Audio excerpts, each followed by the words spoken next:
But within 2 days, the second party, which Razmail, Maria, Raventhorn, and Toot, will be leaving to go back to the guild.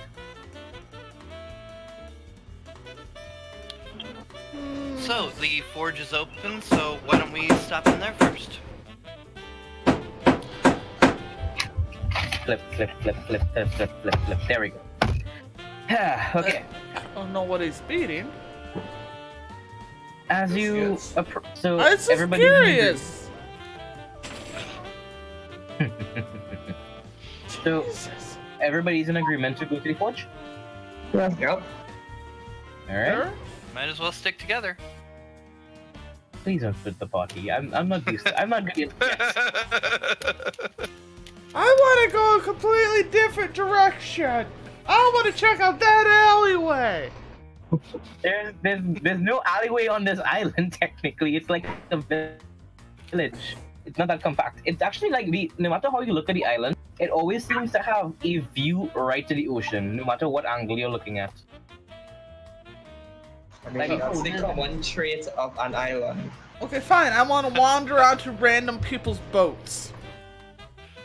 There are no boats actually. What? Surprisingly. How are there no boats on an island? Surprisingly, It's that's fishing boat. What do They you mean? swim out here. Remember how we got here? Right, but He kind of just appears out of the corner of the room and it's kind of like nudges over the window and says, "Yeah, you just kind of holler for a sea taxi and this comes for you." Passage is kind of expensive though. oh, I think I got enough gold. I'll just stand out there, harass the peoples, and hold my thumb out. Maybe somebody will show up, and then I'll just turn them away, and then. We're going to the forge. Okay. Do you want to come? Sure. There we go. Alright. The distance from the house to the forge is not that much. It's like basically a trip across a football field, or a savannah in our case. Trinidadian. So, as you guys make it there, you notice one specifically interesting thing about it. The sign outside, it has a glowing tongues. Like, seems to be like it's now out of the forge, but it's been on that sign all night. It just seems to be glowing with some sort of magical orange energy around it. The name of the forge is called Hot Tongues. Hot tongs? Hot Tongues. I want to touch the tongs. Actually, you should be tall enough to actually reach that, so feel free to, I guess. Roll me a constitution. No, give me a second. Okay, cats in the way, things in the way. You are red, right? Yeah, so I should be fine. Find my sheet.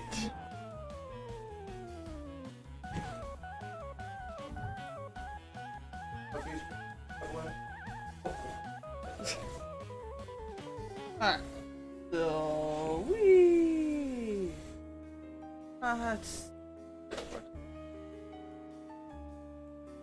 I got an 8. As you rest your claws upon the flaming, well, the orange tongues, you feel the sensation of... 1 second, please.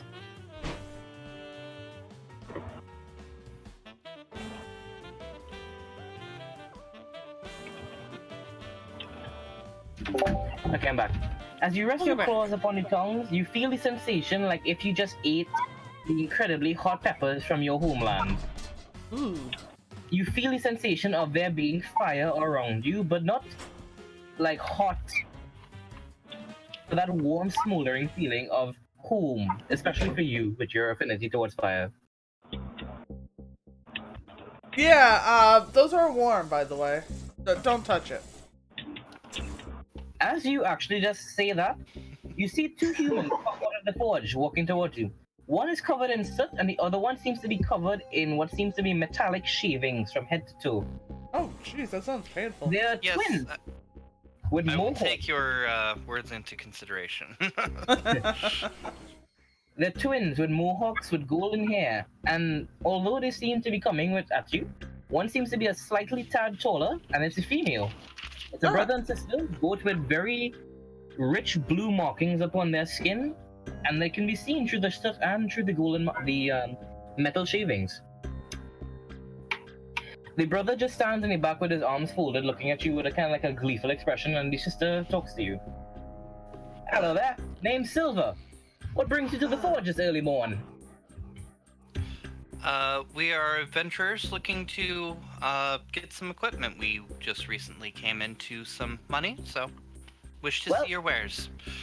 Well, that's good. You got the gold, the goods are sold. Come on in. Oh, don't mind it anything. As long as you guys have got anything to burn, everything should be fine. Isn't that right there, Baron? Baron just kind of nods. Oh, if it's no mind, can information be sold as well? I'm interested in your crafts. She kind of looks at you and gives kind of like a wiry wink, like, really now, you seem not too forge based, if you will. You don't look like you're one for blacksmithing.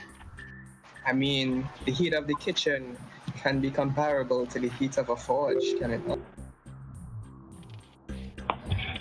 She just continues looking at you a little bit with this weird expression, but Baron in the back just chuckles at that.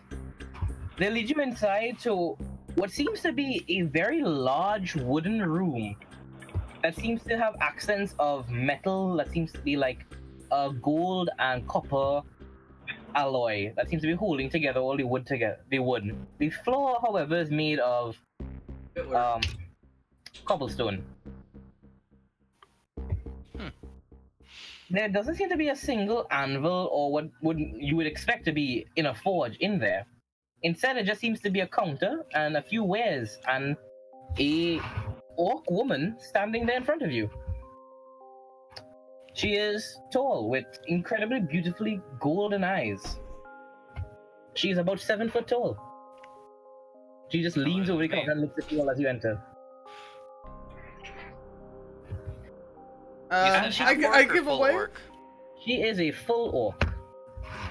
So Her skin is kind of like a sooty gray with kind of a bluish tint, but her eyes are what seems to draw everybody's attention, as they are this very rich gold, almost like you're looking into the sun itself.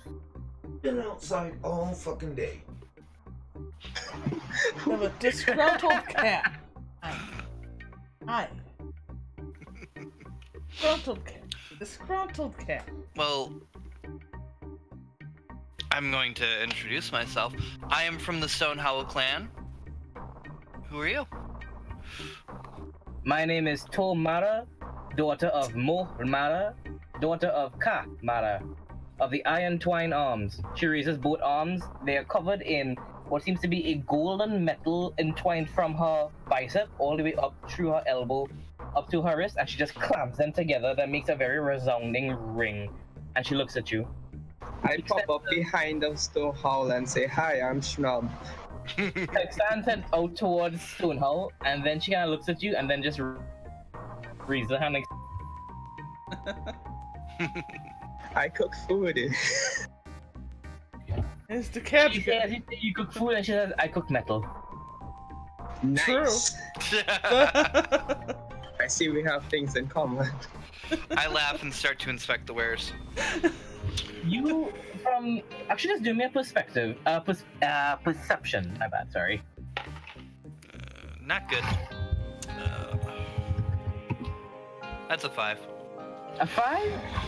You can tell from your years of battle and from your specific clan self that the wares here, the battle axes, the longsword, the shields, and even what seems to be a cape made of plated armor, all seem to be made of incredibly fine crafted material that has put a lot of time and love and effort into it. Do you wanna? She's allowing you to like touch and grab the wares and like inspect its weight and hold it in your hands. Are you going to do that with anything? Yes. I wanna- Specifically the armors. I want to put my fingerprints on everything. In that case, Oriana, I just want to go through and just kind of just put my hands on it and then just move on. Schnub is interested in the forge and he goes off to look at it. okay, well, Schnub, if that's the case, you, Silver and Baron can escort you as they notice your interest in the forge, and you will go there. I'll come to you in a second then. Alright. Oriana, roll me a what is a Constitution. Actually, no, roll me either Constitution or Arcana. Your choice. Uh, I'm sorry for the coughing. I have a little thing in my throat right now. I failed terribly. I rolled a 2. It doesn't matter what I add to that. As you rest your hands upon one of these swords, it bursts into a bright orange and golden flame that chars the table instantaneously. Ooh! Ooh! I'm gonna do it again.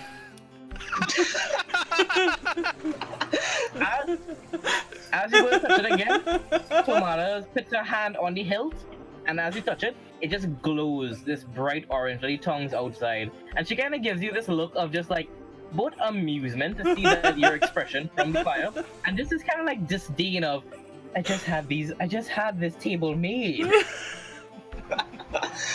Nope. I'm not Tomara from the wood crafting clan. I'm Tomara of the iron twining clan. Yeah, well, my table's better, so you can have it. Wait, do you say that to her? challenge. Do you say that to her? Yes.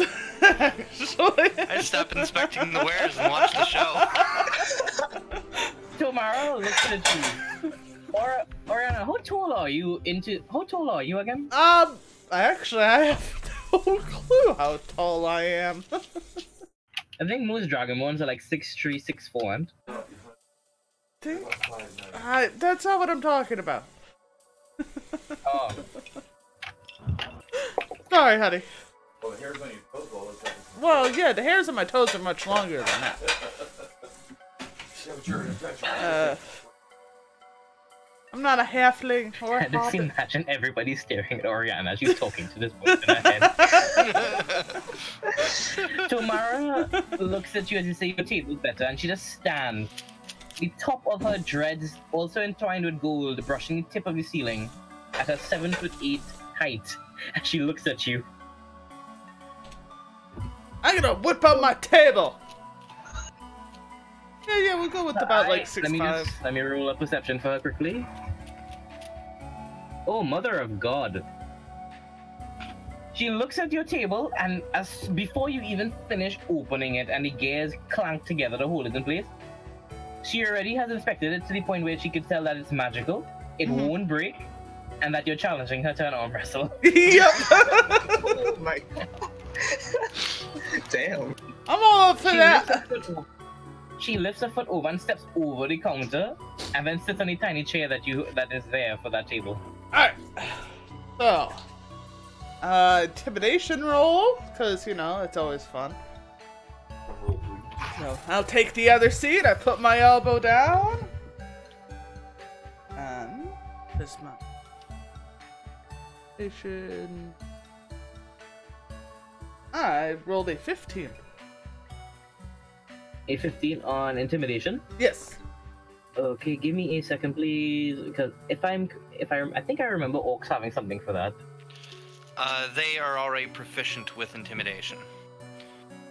So if she's trying to intimidate, usually the other person would try to intimidate back, you know.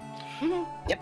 So The one that growls the best is, you know, the winner. The growling contest. Okay, well, Aura, you have your 15 is nothing as you growl towards her with flames flickering from your mouth. Her eyes glow as the metal entwined around her and hair glow as well as she also growls at you with a nat 20. Well then, Jesus! She rests her hand heavily upon the table as the metal on the elbow clanks against it, and you could feel and see a small dent being made in your unbreakable table. Ah! You'll be fine. She's gone through worse, I'm sure. Oh boy. My poor table. Alright. So, now what is it? A strength check? Yeah, it is a strength check. I'm gonna have fun with this. Oof. I hope so. Because if I remember correctly, yep, it's there. Yep, Um, there it is. what do I add in? Oh, my the 3 from my strength. So, Mhm. Did you update your character? yes. Then why do you have a 3 for your strength? No, wait, what? If you have an Oh, yeah. 18 strength, it should be a 4. Oh, okay, yep. Oh yeah, that There is. it is. That's what it is. So, Okay. I rolled a 23. Well, I have a 23. Oh come on!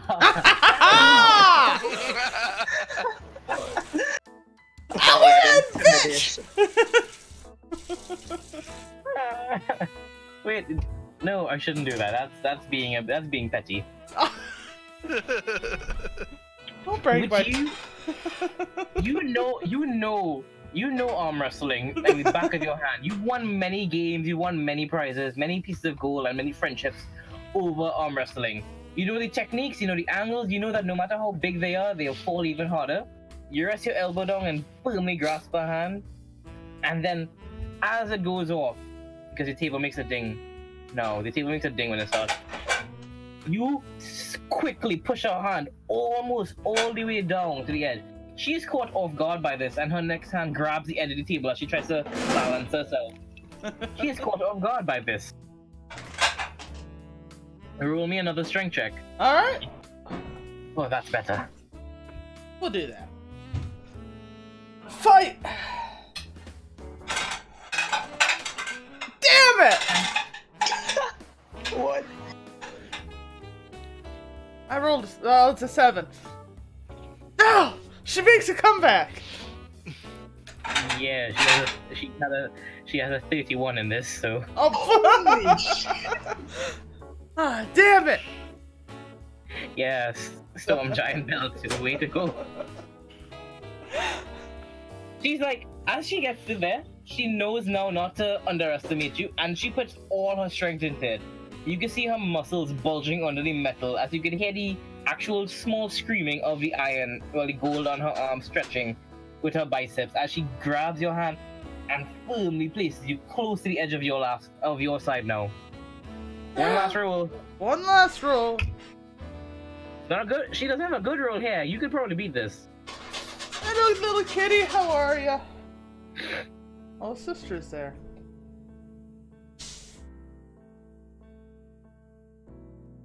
Also, don't forget to add your proficiency to this one as well. 16? Yeah, no, you don't. Aw. You put out a valiant effort to go back. You're not losing a second time in a row. This time, but however, she has your right angle. She knows what to do now. She just strictly looks you in the eye and then slowly pushes your hand down. No! Ages as the back of your wrist hits the table. Damn it. She looks you in the face and then says, "You get discount." Yay! She stands up, kind of gives a little curd head tilt, and then steps back over the counter and sits down and looks at you all. After Good you show. Good Yeah. show. Who needs a charisma check when you can just arm wrestle? Exactly! Spoonhole, she kind of looks to you and says, "You were expecting the armor, sister." Mm-hmm. Which Well, piece hmm? there is half plate, there is full plate, there is some studded leather, but no, just plain leather. Surprisingly, there also seems to be like capes and gauntlets made of different kinds of metal, gold, silver. Some that seems like kind of a clear-ish metal, and one that you could definitely tell is glass. So there was a full plate and there was a clear-ish metal one. I'm gonna be looking at those. Well, the full plate, she says to you, is just full plate crafted with her own hands. So you could tell that it's, finely crafted, unless you think that she's lying to you about this. I don't think she's lying. The glass, she looks to you and kind of just gives kind of here or there kind of look as she thinks about it and says, she looks at her hands and you can see small little burn marks at it. This is new technique. I am not the best at it yet, but I am trying. It's a glass armor gauntlet, but only the left hand. Intriguing.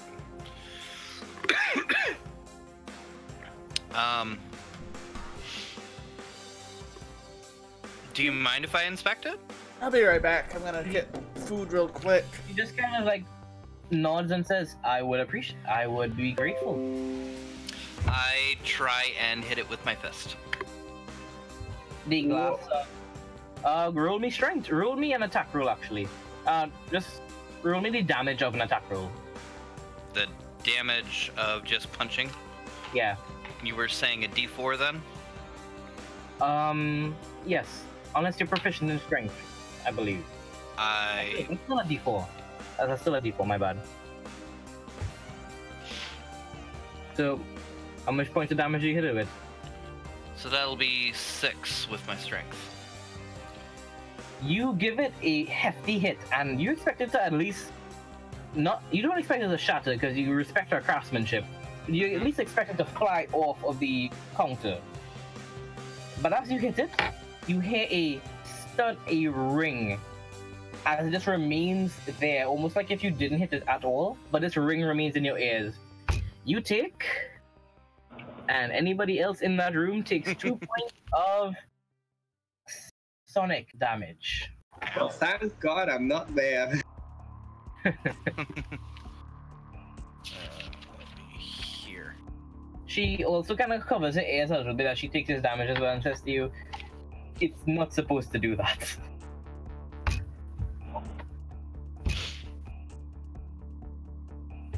She lifts it up, and it's definitely too small for her hand, but as she kind of just fits it around, it seems to be the leather strapping in it and the way it's moving around, the way she's tightening it in it. It makes it space and fits her giant freaking forearm as she looks at you with it, and it seems to be able to fit her arm perfectly, even though it's almost twice the size of the actual gauntlet. Hit it again, she says. She's bracing her hand this time and putting it right in front of you. Oh, Omega fist bump. Actually, no, it's more like Sima holding the outside of the forearm out and holding her wrist as well to brace herself. Oh. Well, earlier I didn't mind, but now, or earlier I was kind of wary, but now I'm not as much. So let's see, where do I have a... Actually, wait 1 second. Oh shit. She rolls a nat 20 on her perception, and she notices the axe you have there, Stonehow. Her eyes light up with interest at it, and she just says to you, hit me with that, in a very like delightful tone, like she wants to see how this would react to that. You're salting the keepers I was now? looking for something else, but if you wished for that, pull out the axe, give it a wind up a little bit, take a crack at it, making an attack roll. Not a good attack roll. Stonehowl's apparently hitting on the shopkeeps. Ooh. Oh. How much damage? What was the attack roll? The attack roll was only an 8. Well, you're lucky enough. She seems very combat ready and able to have very quick reflexes. She rolls a 22 on this and is able to like put her arm in the right place so that you'd be able to at least hit the gauntlet with the newfound weight of this axe that you've just gotten that you haven't tried out yet. So kind of hear that. So roll me that damage. Okay, so I've got that and that. It's actually not a ton, but that'll be 13 damage. And that is slashing and cool damage, right? Yes. As your blade makes contact with it, it seems like as soon as you hit it, like you've just hit a sticky substance. Like your blade hits it, you don't feel any kinetic energy hit you back.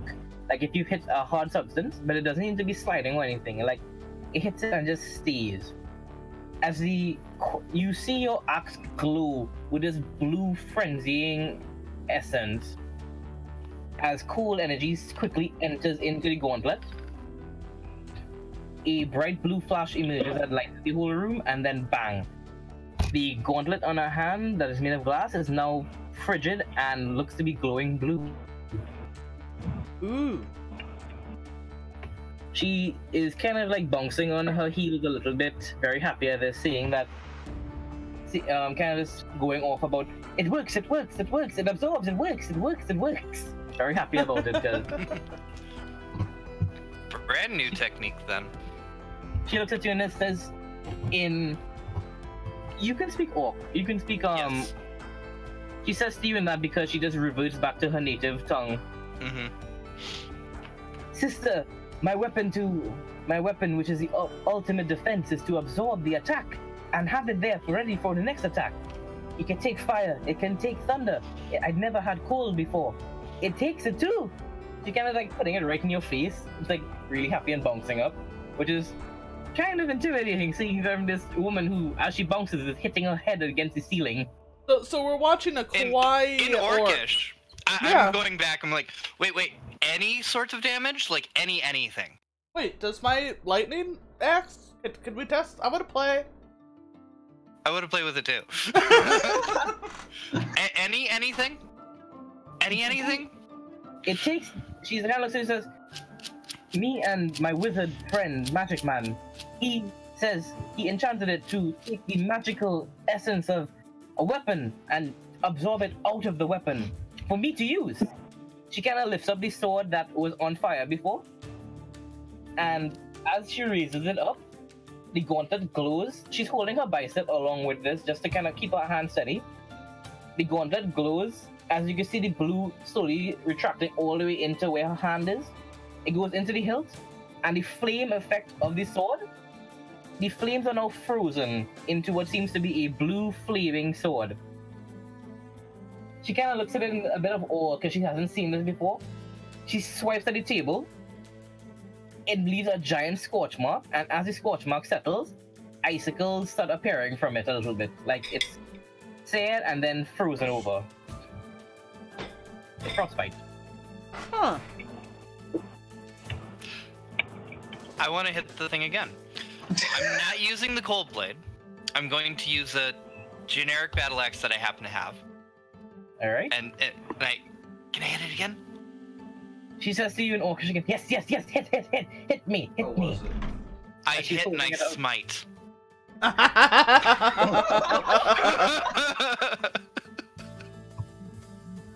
Can you Alright. not?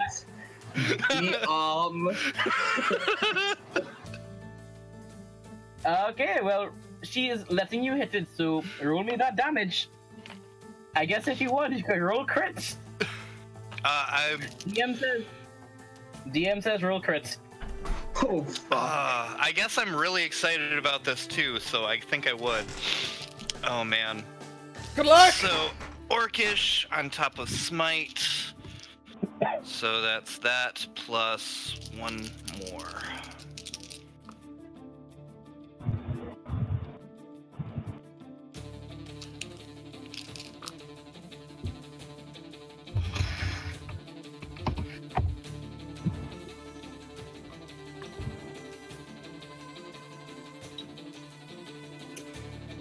Ooh, there's a lot of numbers that are being rolled today. That's 44 damage. 44 damage. Jesus. As you hit, You said crit. as you hit it with the axe, you can feel the blade hit it, and you feel a little bit of a reverb this time. As your axe glows white. Energy, it just seems like just light from nowhere slams into the gauntlet. Tomara is taken aback from this, as she kind of just like looks off a bit. Her eyes just marveling in the beauty of this radiant energy that is now hitting her gauntlet. She's holding her arm still. Her fingernails and arm are getting a bit burned from the radiant energy entering it. And after a few seconds of the energy fully going, everybody roll me a... What would that be? Is that still Constitution? What would you roll for blindness? I'm not there.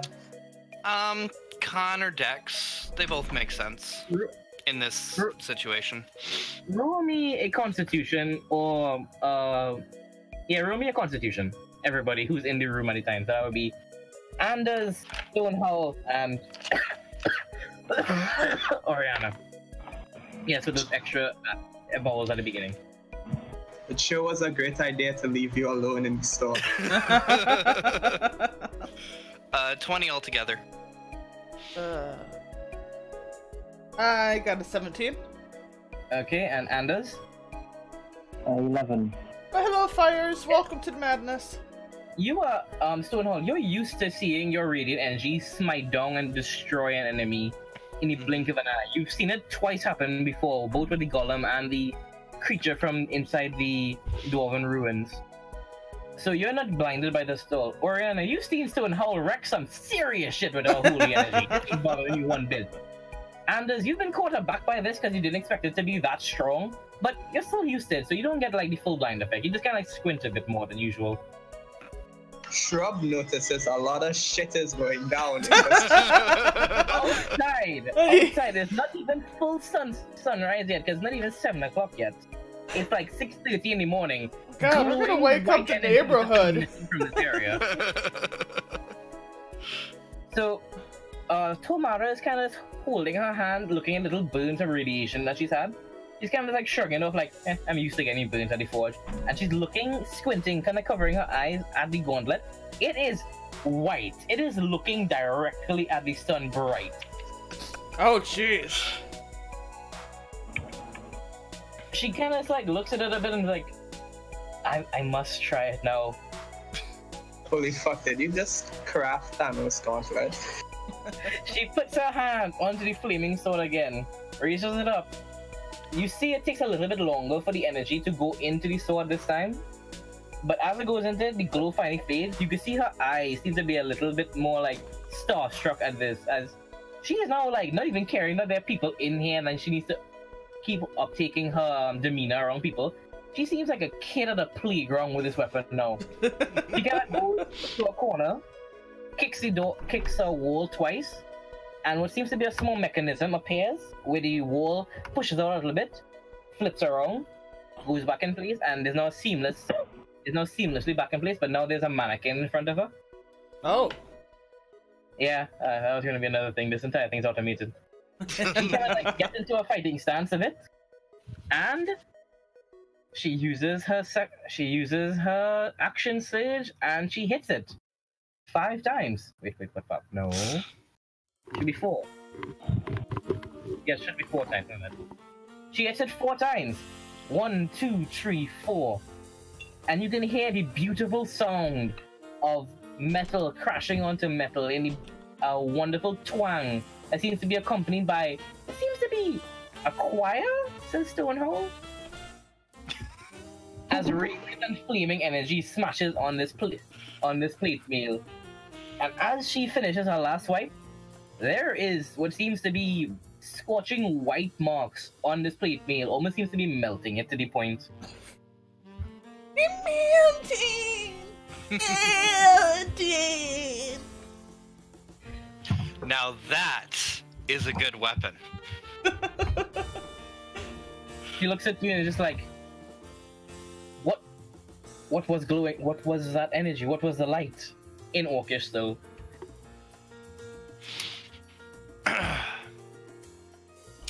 I will say in common. I will respond in common. It is the light of Mayaheen, the Exarch of Gaylor. She looks at you and just like, she looks at you a second, ponders a bit in thought as she looks at her gauntlet and looks at the sword and then looks at the armor and is like, good God. Yes, exactly.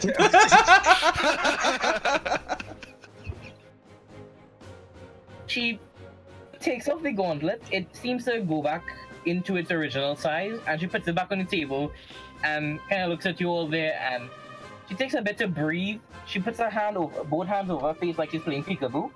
She takes a deep inhale, lets it out, and then her face is back to that incredibly cool demeanor she had before. She looks at you all. Impressed? Very much so. I can't help but smile, even though I'm trying to be just as composed. Trying to be so smug. So smug. The nose goes up a little higher. She puffs out her chest some. Subtly. Actually, me personally, I wanted to see what would happen with the necrotic damage and the holy damage together. She kind of just looks at you, Stonehall, and says to you and everybody. She holds it up in kind of like a reverence and says to you all, it can hold one energy at a time, one magic force at a time. 2, and she kind of makes kind of like a explosion-esque motion with her hand, and goes, and shakes her head. Not good idea. Makes sense. Yeah, makes sense. You So can't really have an item that does like all the damage types at once. Yeah, so she's kind of explaining that the item can hold a damage, hold an element, and combine it with another element, or just nothing at all, and add that to it. And as if anybody wants to roll me an intelligence, what would this be? What would this be? If anybody wants to roll me a damn it thing, load up quicker. An arcana or a history, you can find out a little bit more about what is going on here. History. That's a 9 on history, so. I know everything! It's a natural 20! Oriana, you just like in the back of your head, you just hear your great dragon granddaddy be like, the element of damage that you've accumulated into the point of excellence will allow the entire amount of damage that you've allowed to hit the target. So you just hear that all your damage can go into this and be absorbed and added to an attack. Just sort of weird, useless information that I've gathered throughout the years. Except this isn't useless information now, is it? Yep, now it's useful. Hi, Rufus. Can I help you, kitty? She looks at Stonehold and she looks at Oriana as Oriana just spewed out this information that honestly, he wasn't expecting Oriana to be able to figure out. I just start spewing information out of my ass. Yeah, this is what it is. And like I half-ass only know what I'm talking about. I just happen to be right. And just says, only 2 elements I have not used yet. And then she's like, it's poison and necrotic. Necrotic? Mm-hmm. Very hard to find on this island. Well, I mean, I can't help you with either of those. Oh, wait. You gotta give like a, yeah, I know, but you know, just information right now. So, wait. she kind of looks at you like, are you interested in any of my wares? So would that be... If somebody else wants that gauntlet, they can go for it. It's not my first choice of things, actually.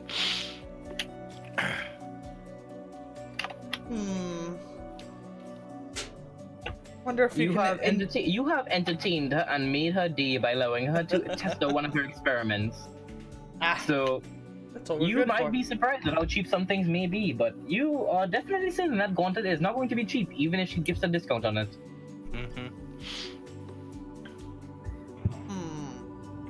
It's not like a legendary item, but it's like around that. Well, I guess I'll take it. Why not? Are you trying to see if you can pitch it? Yeah, let's see. Wait, how much money did we get? For some reason, I did not save that. We got 600 from last time. Okay. And you have your golden leaflets. Yep. And my money that I won. Oh, it's 6, so that was... Come back here, Spice. He just woke up and then went back to sleep. Good morning, Spice. Hello, Spice and Wolf. Hello. Hello. You have been woken by the bright lights emerging from the forge. Yes, hi. As quickly as possible. I am here. Yes, hi. What You I- groggily enter the forge. Staggers in. A very groggy Wilroth appears, holding a very warm rock in his hand as he just walks up and is like, "What do you got? What's so bright? What?" I am groggy, so I lick the rock. You So no longer feel overly groggy. Rock regenerates your health. Yay. So does that mean he's like a wild Pokemon? We can catch him? I think we've technically caught him already. Look, Her. Caught her. Yeah.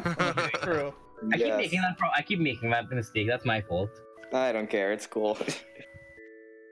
Wilroth is all genders. I am every gender of the rainbow. Wilroth is. Are you also as straight as the rainbow? Maybe.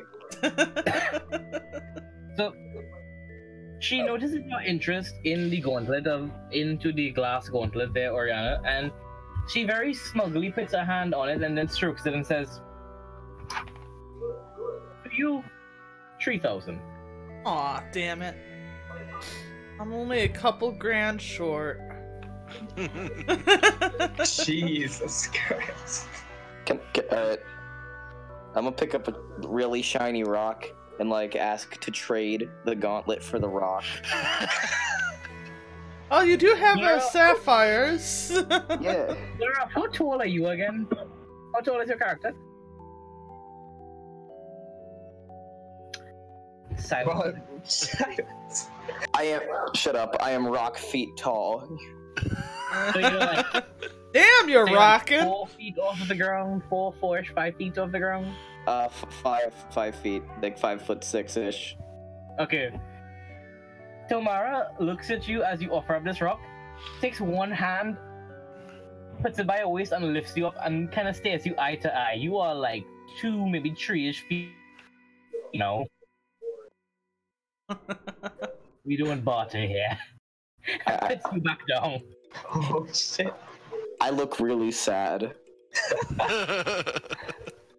She puts her hand behind the counter and just hands you this coal. The coal looks like a very, very shiny black rock. I take the very shiny black rock. Can I lick it? You lick it. It tastes like burning sadness. I don't like sadness. I'm gonna put away the rock and like look very passive aggressive. Like, if you give me another sad rock, you're gonna have a very bad time. But she sees your distaste in this rock, puts her hand back, and gives you another rock. It's another rock, but this one seems a bit shinier. It's a cocaine rock. I lick It it. give you Can more I- energy. It tastes like barbecue, but also very friendly. All right, I'm satisfied. I'm gonna nod my head and put the rock in my bag. She whispers this to Stonehold in Orcish. Is that like a pet store? The child of Asmodeus in Orcish. Yeah, not sure where that one came from, but follows us around, so. Honestly, I feel like a rock fell on his head as a young You hear that? Because That's trauma. that's probably what happened. And it's like strengthy with you. So I'm just gonna I'm gonna finish up with you guys and then head over to Schnub in a second, okay? Because oh boy. Oh So, yeah, finishing these things up then. Yeah. So the glass gauntlet is a hefty price, a very hefty price, but she kind of gives you guys the feeling that it's not going to be sold very quickly because you guys haven't seen that many pieces. Yeah. And besides, it's her new toy. Yeah. Giggle. Yeah. Actually, I am going to blush and giggle about that thought for a few moments. And then ask about the full plate here. See if she imbues it with something of vibration. She looks at you and it says, full plate? Yeah, it's good, she says. And then it kind of points to the glass gauntlet, but you know, not this good. God, a thunderclap gauntlet. Plate meal, right, Hattie? Mm-hmm. She kind of looks at you and is like, We haven't had many customers recently. She's kind of jumping between Orcish and Common right now just to get the flow of her voice back. We haven't had that many customers. If you can advertise our products and get more revenue coming here, we don't mind it. How does, say, 500 gold and a few customers sound? That sounds good. There is a marking on this plate, correct?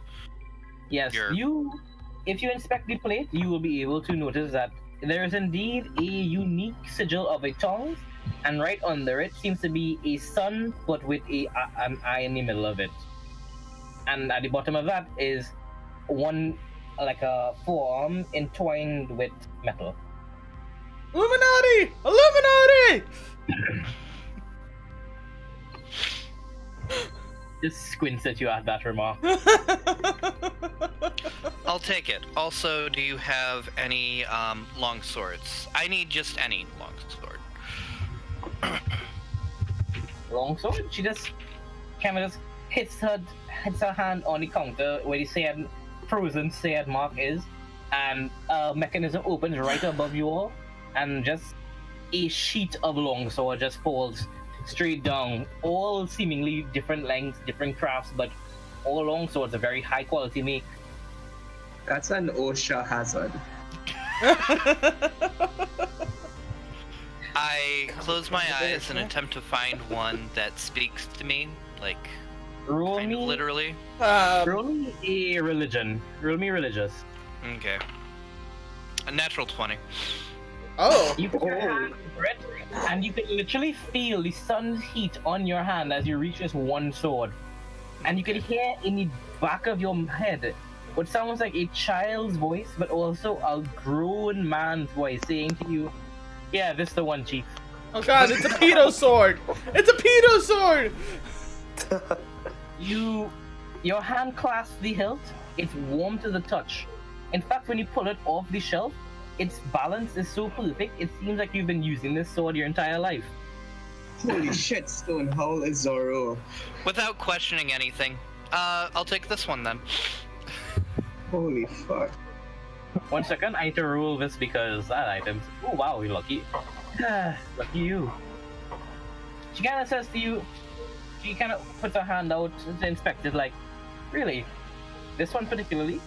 As you put your hand on it, as she grabs it, the weight of it seems so unsteady in her hand, it actually just tilts. She goes to grab it quickly and just kind of holds her like, this one? Alright, 7 gold. Hands it back to you. Sounds good. It's for religious purposes. Whatever. It's a Deadpool sword. That's it. That's the word I wanted. That's the one. There is at the hilt of it, there's a symbol of Pilo on it. Oh, that's why. That is why, right there.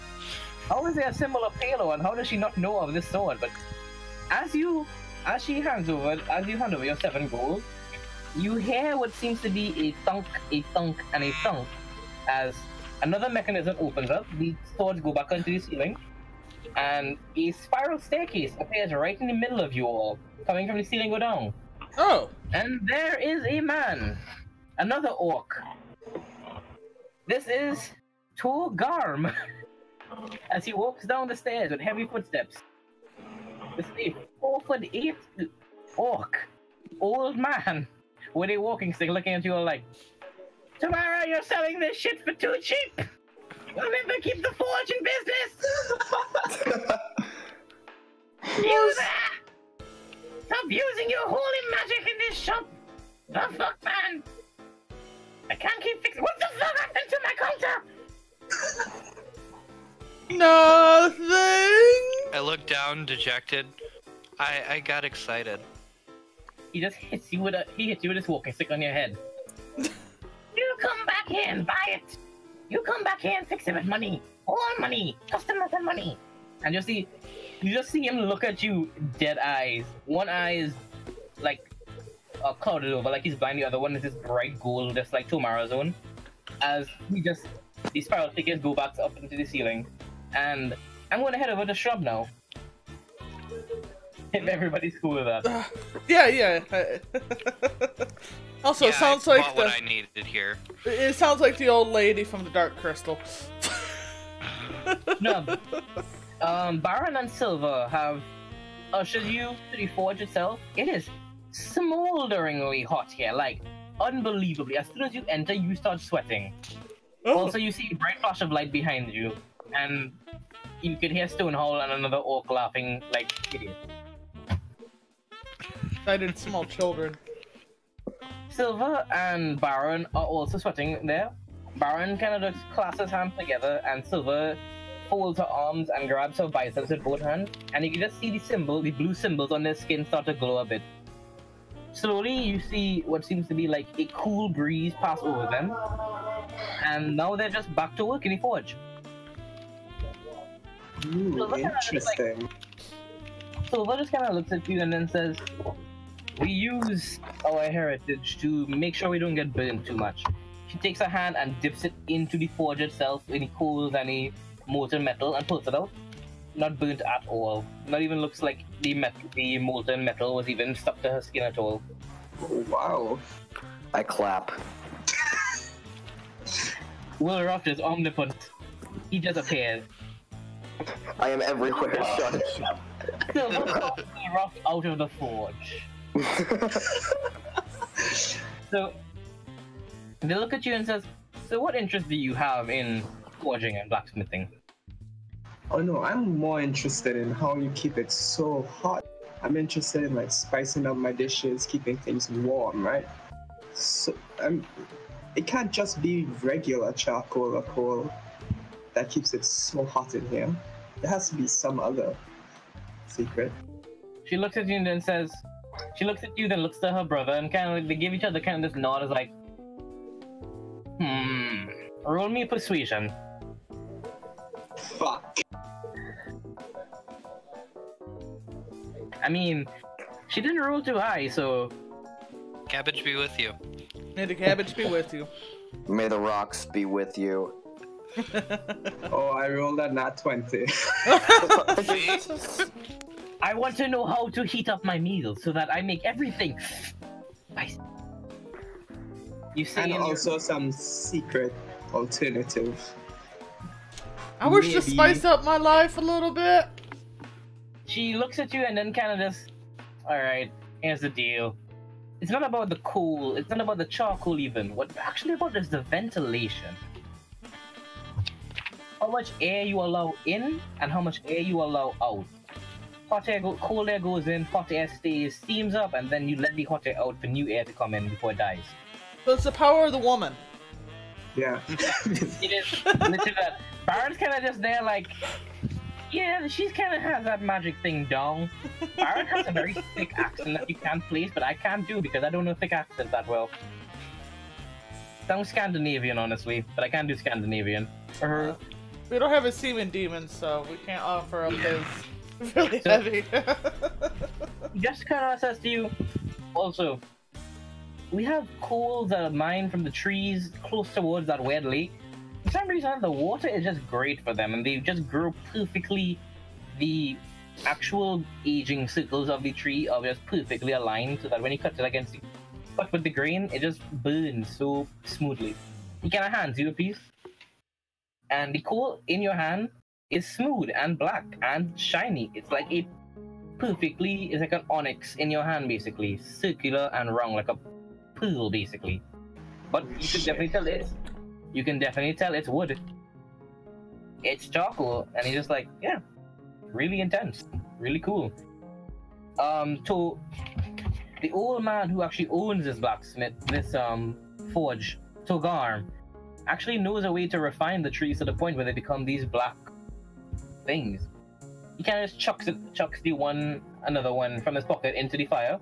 As it hits the fire, it just turns white, explodes perfectly horizontally into the forge, like it perfectly, and then the forge just gets a little bit brighter and higher.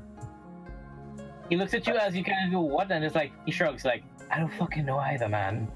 I clap. My eyes are extremely wide right now. I pocket that shit. Thanks, mate. He kind of looks at you like, nothing could go wrong with that. You only has one.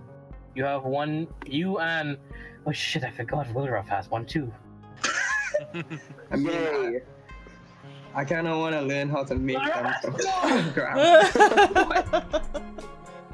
Okay, well, yeah, you now have. I will give you the item name in a little bit, but it's Alright. like you have a soot pool. Interesting. Yeah. I can already think of all the fiery and explosive uses I can get out of it. And those are my two. Silver looks at you like. Also, you can smoke some meat. I don't know about explosive meat, but smoked meat tastes great. I mean, Baron just looks Well- at me and he is like, sister, he's gonna make a bomb. He's like, but smoked meat though. I can make a mighty dish that just ravages your taste buds, That will explode in your mouth. as well as other recreational explosive devices. Come It find will out he's trying. explode. Yeah, It will explode in your mouth, both literally and figuratively. almost like pop rocks. Yeah. It'd be like, wait. I think if that's the case, I should give it's like the Pathfinder discovery feat for alchemists. Mhm. I guess Schnub technically is doing that. That's a mega bomb. Not quite a mega bomb yet, but we're gonna try. Apparently, It's getting there. It's getting there. He's doing his thing. Yeah. So you have you've learned.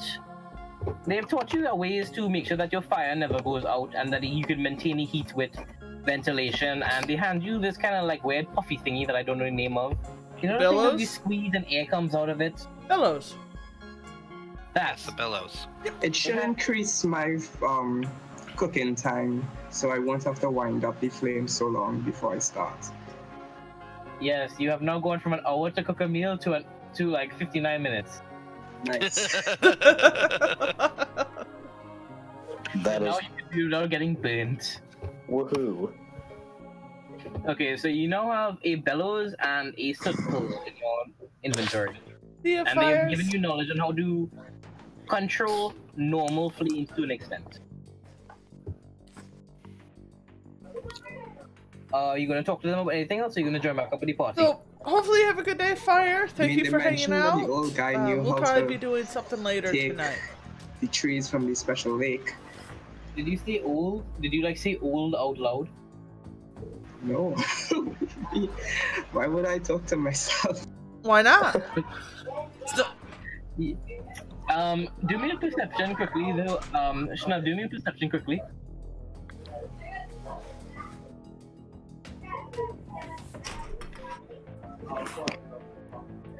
17. You can't put your eyes, you can't place it, but you could swear you just saw a brick move back into place, and a pair of golden eyes just look at you, just like with, oh, okay, cool. They didn't say anything, little shit. Oh fuck. Snub is now very scared.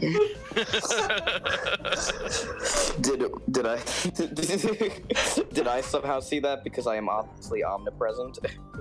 Yes, you notice the eyes of you notice the eyes of an orc man looking at Schnub. You notice it past, present, and future. It has happened. I wave at it. I'm waiting for Snub to try to shove a cabbage where the hole was. Be gone, you heathen! I my throw a rock. I throw a rock. We're not where gonna get to the hole was. meal anytime soon. No! Not happening! Whoa. Okay, I quickly chat up. What was his name? Togram. And ask him about the. Okay, so you just say the word old, you say Togram is old, and the floor by the forge itself seems to give away a little bit, and a compartment opens out on the forge. Yes, a brick opens out into a small room, and Togram comes out of it. Talk to me, little shit! What do you want to know? What do you want to do? Why am I a forge? Why are you even here? Barrett, Silver, tension! The fuck? Baron and Silver just like, and pull out their hammers and start hammering away, counting in unison. 1,999, 98. We have a nagging old man. I said 2 laps! nagging old 2,000. man. 1,999. He looks at you now. What do you want? Wise Togram, can you please tell me about the suit pearl? Please don't hit me. He rolls intimidate. Oh He yeah. rolls a 22. Can you beat that? No, I cannot. Don't wet yourself. If you roll me insight against his intimidation.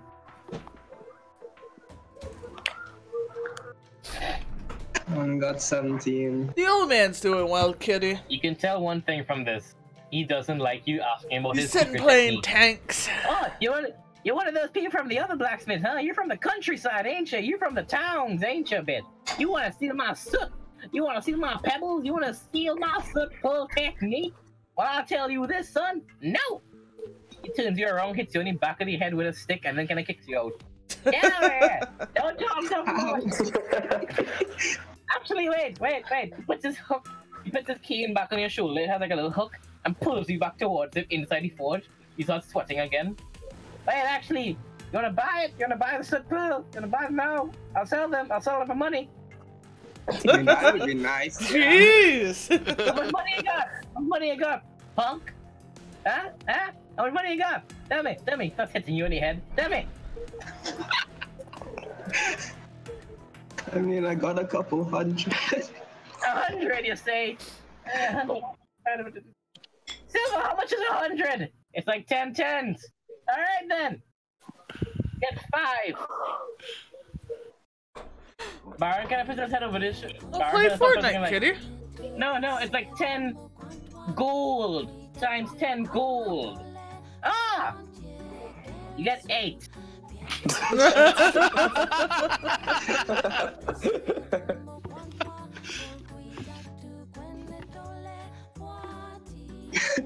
Poor old man. He just stares at you, but you can feel his stick by your head, even though his hands are behind his back. You could feel his stick on your head right now. I glance over to Baron and Silver, and in my face, I have like. Silver is focusing on her work, not looking at you. Baron is whistling a tune that makes no sense. She's like, "Holy good, bridge fell down, London Bridge, roll around the roses." Just continuously averting eye contact. Nothing's taking place here. Nothing's going on. Just ignore it. 1,932. 1,931. So he looks at you again. How do you accept my offer? You gonna buy my shit? You gonna buy the pebbles? You gonna buy the soot? You don't have to steal it. You can just buy it. Yeah, I'll just buy it. Alright, why'd you go for 8 pieces? For 8 soot pebbles. Soot pearls. What do I call them? Soot pearls. Soot pearls. 8 soot pearls for 100 gold. You deal with that? Deal, boy? Deal? Hit you in the head. Deal! Yes. Okay, you now have 9 soot pearls in your inventory. And don't let me get you coming around here trying to steal my things again. Ain't I here? You know, hit me in the back again. They're gonna steal my family pearls. What are you doing in the forge? Also, what the hell is that bright light from inside the forge? I'm gonna check this out. He's on the grass, in the dirt, outside of the forge, and a little mechanism opens up. He goes underneath the earth. And you can hear everybody inside the actual like shop slowly turn towards a mechanism opening from the ceiling. I'm just staring at him, very confused, but I'm also very amazed. Why are you radiant energy in my head? So, And go through all that. Oh, you should have a fun time playing so Cards Against Humanity, everybody kiddo. has met back up outside the forge, and for some reason, everybody seems to be in a little bit of a shock fear of a tiny 4'8" orc. Oh, well, that was interesting. Uh-huh. Reminds me of Grandpa. That was incredible. That was an can't see it experience. now. So now You where can't do see we? it, but you pebbles just put back their eyes in place. Alright then. Alright. Maybe I should have just asked Baron. 1,872. I know, darn. So, you guys, it's about 7 o'clock now. The sun is rising a bit. You see some people coming out and opening up their shops. Woo! A few people are now leaving the bar as well. You guys are able to see that from where you are, the angle there. There is, well, one person wants to go to the trader to mail something out, and if anybody wants to do anything else, now would be a time to sell your party. Oh, it'd be Can I good. just quickly pick up a shovel and a hatchet? Can I go shopping for good rocks? For for Alan, for like 4 gold, you'll get a shovel and a pickaxe, fine. Not pickaxe, right? Just a regular axe. Like a wood cutting axe? Yes. Alright, for like 6 gold. For both, so. No, for everything. Oh, Yeah. So now, Willroth, there is a lot of pebbles, very nicely looking pebbles around there. You don't need to buy them. They're free. Oh, That's it. As far as Yay. you know. as far as I know, they're free. I'm just gonna start collecting pebbles. Careful around the blacksmith. He might charge you for them. Oh. As you pick up one pebble, you just see a golden eye looking at you. Ah, stealing my pebbles, huh? I ignore them and keep taking pebbles. With I'm each gonna pebble- say, each pebble you put into your pocket, a small, knobbly orc hand reaches into your pocket and puts it back in place. This process continues for several hours. It is now midday. Every place is open now, and Just So- on the ground. So apparently I take out my table, I sit on my table, I just watch the process take place. Yes. for 4 hours, Willroth has walked in a circle, picking up the exact same rock. Rob has been face palming for a solid 4 hours. I keep thinking I found a new, better rock, put it in my bag, and it gets put back down. It's the same rock. I've considered bringing up asking how heavy his bag's getting, but I just continue. No, Just it's leave him not alone. worth it We anymore. can all just say that Willroth is rock solid. Yeah. So, it's now midday. Every place is opened up now. There's only a single shop that should be closed. Alright, well, I wanted to check out the mailing spot place thing, if anybody else wanted to come. I'll tag gonna along. Although they seem a little, I'm not Listen, sure if everybody else is okay with that. What about those, what do you call it? Eastern elves? Oh no, that's just one small little house that seems to be made of Eastern descent. You're really gonna go knock on somebody's house and be like, hey, why is your house like this?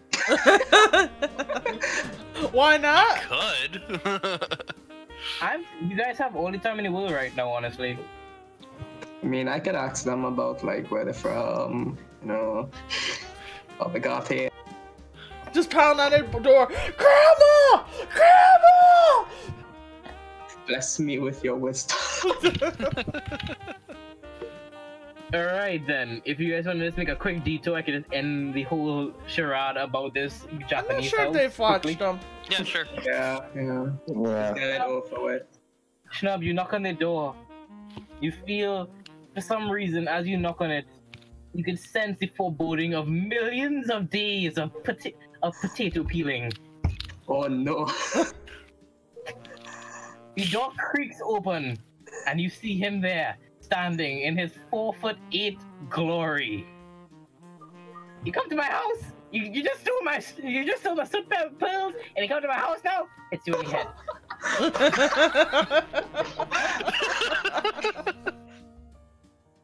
They can come steal my doorknob too! I close the door and leave. Moving on. Continue with the evening. Stonehull, you the thought of actually heading to the mailing area, actually you could feel a reverberation of the silver pence in your pocket now, because when you think of the actual mailing service. Heading in that direction, I actually make sure to put it in my hand, so if somebody asks, I can easily show them. As you put it in your hand, you extend your palm out. It seems to be nudging its way in a direction and leading you towards where it should go. Everybody else can do a perception. Actually, everybody else notices right above Stonehull's head is an image of a triangle with a circle in it. Illuminati! Illuminati! You can't see it, but Tomara is just squinting in the background. As you've made it to what seems to be a land bridge that starts from where the bar is and just kind of extends out for a while. It's just a normal path with grass and some trees here and there. The water on both sides, pretty easy to be seen. And you just come across, as you're walking in that direction, pillars. Very old, decrepit pillars with the same blue, purplish crystals you saw when you were entering the island, floating there. So the pillars are floating? The ruins aren't, but the crystals are. Okay.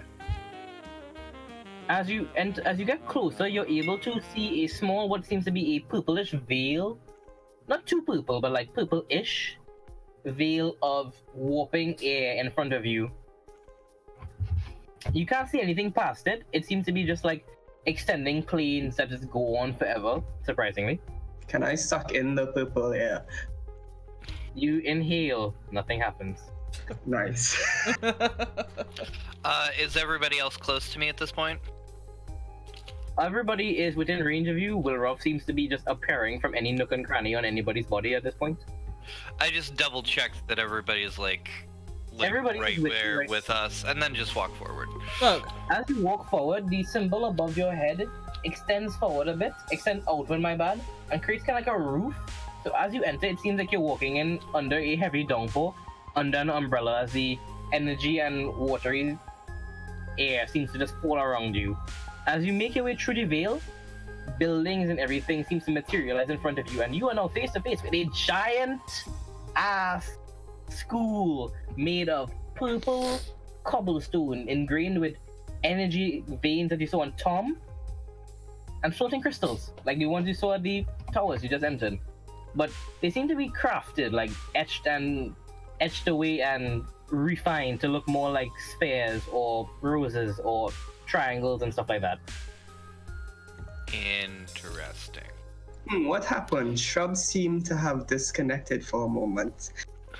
oh no. Shrub has now entered the wizard world 101. Wizarding world. Is there any passerbys that doesn't seem like they are incredibly busy right now? As you actually enter, two guardsmen walk up to you. They are Tritons dressed in actually pretty normalish clothes, except that they have very intricate looking shoulder pieces that go into sort of a scarf that wraps around their torso. They kind of jog up to you and in gobbled tongue talk to each other for a second and look to you. Are you here for wizarding? And next one just nudges his shoulder quickly. No, you idiot. They're here for mail. Look, here's the mail pens. Just Yes. towards your massive mail penis. Massive Yes, I am smoke. here for sending out a letter. I'm not sure if anybody else here wants to. That's a question to the party there, actually. I don't really have any family to send mail to. You have your cabbage farm. I don't think Yeah. I got anything to send off. Okay, so they kind of talk to each other a bit and kind of gobble tongue a bit and say, "All right, well, you guys seem fine. I don't think any of you." Their eyes narrow on Oriana. Oh, one of you. Me! What a me! There's only one of you. Yeah! He looked Only at- one of he me! looked at Stonehull and was like, "I guess you're the leader here. Just keep your dragon in check, please, and follow the path towards that giant silver door with the triangle and circle thingy there." He points. There's a silvery door with a triangle and a circle thingy there. Keep fucking yawning! Start walking in that direction. And after a The- few steps, turn towards Oriana. don't think they like arm wrestling here. Oh. You notice that he tridents have very skinny arms. I'm looking around for something to poke, so. Please don't, please. Okay. Hey, we told you we were gonna destroy everything you create. I don't want to. As you make your way towards the door, your silver pence rises from your hand. It raises forward towards your eyes, and seems to put itself perfectly in your perspective so that its shape matches perfectly to the size of the emblem above the door. It then vaporizes in front of you, and the door opens up for you. Go in. Quickly. You don't need to go in too quickly, but as you enter in, as the last member of your party goes in, the doors don't even close, they just seem to materialize back into a closed state. As you enter, you see a bunch of harpies, satyrs, and dwarves rushing about the place. The harpies are carrying mail, the dwarves seem to be dealing with files and envelopes, and the satyrs seems to be just running around with bits of what seems to be coffee mugs.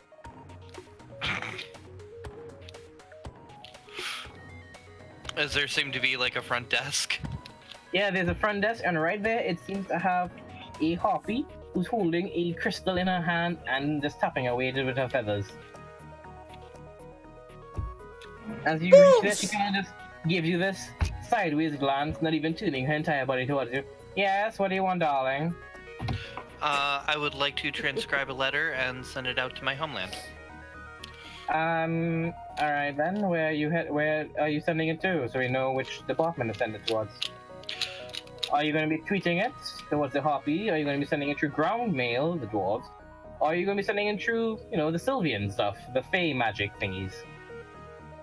I think the dwarves might make the most sense. Alright then, well, if that's the case, darling, I'll just quickly... I'll handle it for you here. So... She kind of just, like, puts her crystal down, spreads her wings on the table a bit. As she opens her hands out, it seems that just from nothing appears a quill and a parchment out for you. The quill doesn't seem to have, like, any ink for you to draw it on, but it seems to be dripping a liquid color basically. Ah, yes, the all liquid color. I assume you'll be able to write on your own, she says, looking at you. It's like, hopefully. yes, I can write, grumbling a little bit. No, I just, you know, some people come in here wanting to send letters and all that, and they can't write, and, you know, a bit of a hassle for me. It's not my job to help people out. What am I, the front desk clerk? You hear Dolphin back, yes, you are! I mean, when I feel homesick, I just throw a cabbage, and if it lands and hits their front door, they know I'm okay. Wait, does that mean that you're gonna be doing another As magical you say the word cabbage? cabbage, Alan, a harpy says it back to you. Cabbage? And then another harpy says it, cabbage. And then a group of harpies start saying it. Cabbage! Cabbage! Cabbage! Cabbage! You see, Cabbage! You see the front desk clerk just look at you and be like, oh great, he's starting a tweeting trend now. Another harpy's not going to suffer another. Yay! Mine? Alright. Mine? She kind of like puts her hand out, and what seems to be a pink sphere envelops you all, and suddenly all sound outside of the area is silenced. You are now in a quiet little sanctuary box. Alright, write your stuff down. In this area, nobody will be able to see what you're writing unless you don't want your party members to see. Oh, I don't care if they know or not, so. Right. No, I'm writing a quick letter to my temple at Griffinwall, basically stating this area, what we've encountered here so far, including the temple and such, and especially outlining that there was at one point a demon portal at the bottom of it that appears to be sealed. Basically updating him on that. He kind of just like nods to you and just nods to the people. As you're writing it out, the ink seems to change color to whatever you want its color to change to. It goes for its bold and italics, and as you're writing it, it neatens your handwriting out, so that even if you have nice handwriting, it makes it nicer. So you're writing with a gel pen? It's basically a gel pen that makes everything better. Magical gel pen. She goes back to the thing we have her crystal, as you can see, it seems to be like a holographic image. It pops up, and she just kind of snares as you can see that a cabbage appears on her crystal. It's trending.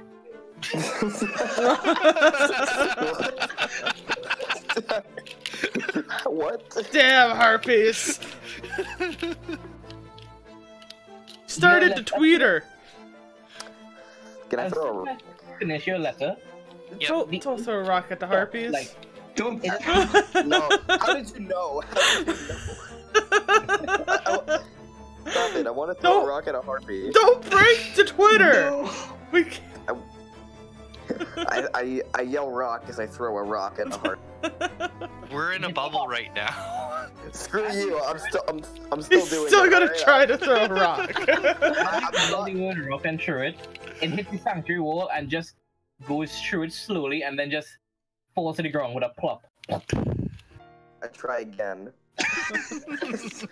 As you see that, the Jessica just says to you, darling, hate me doesn't work on Twitter. Nobody gives a damn about it.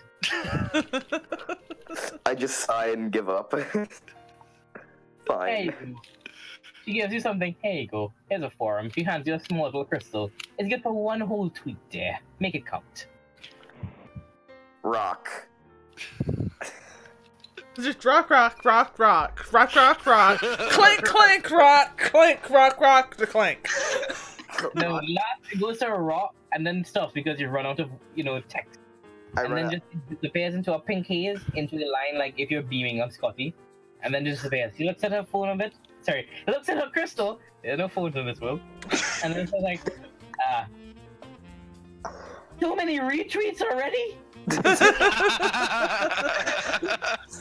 It's all for the rock golems. People in this day and age. So, as you finish with your letter, the parchment itself folds up on its own into a perfectly cylindrical piece. Love like, you, it's like a kitty. scroll, basically. But yeah, don't let the whole And thing then it bother seems to you, honey. entwine upon itself It'll be fine, it'll be fine, into everything will a be canister that fine. just appears out of nothing. She grabs it, and you notice that her nails are very much well done, like the coffins. Yes. She grabs it and just kind of like, Donva, it's for you, darling. Tosses it towards him. It hits him in the head. Oh, the bitch. Grabs it. He looks to you, Stu, and Hall kind of gives you kind of a wink, like, I'll handle it. I'm And getting then more you can just see coffee. him slowly dig his way down. Like, he just, like, stands and just sinks into the earth. Alright, and the fee?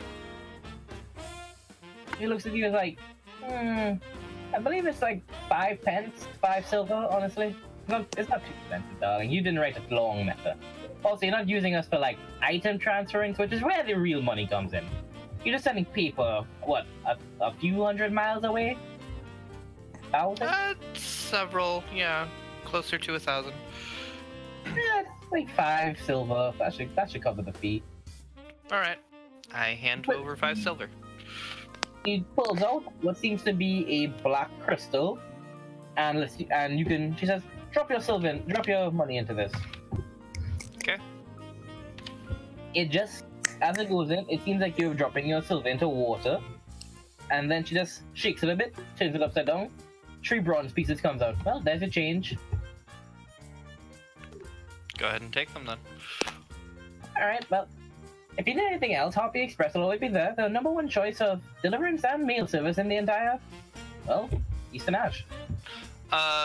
Just in case, can we get another one of those symbols to get back here, or will we get that when we leave here? Oh, you mean those? Those are means to guide guests towards this place. Once you come here, you just enter. It's more of like an admission fee. Once you have it, you can come in for free, but to get it, you need to pay for it outside, go to the Wizard College, a bunch of things. Wait, you mean you didn't get this on your own? Who No. gave it to you? A friend. Shades did. She kind of blushes at the name Shades. Ah, him. Alright then. Well, if that's the case, darling, have fun, stay safe, and don't worry, you can come back anytime. Although your friends may need to get their own individual passes if they want to come without you. I am curious, what does Shadeston tweet then? What? Are we allowed to check out his tweets?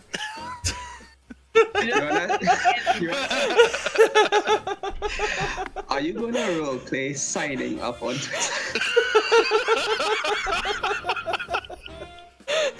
He looks at you like, can you afford a crystal service?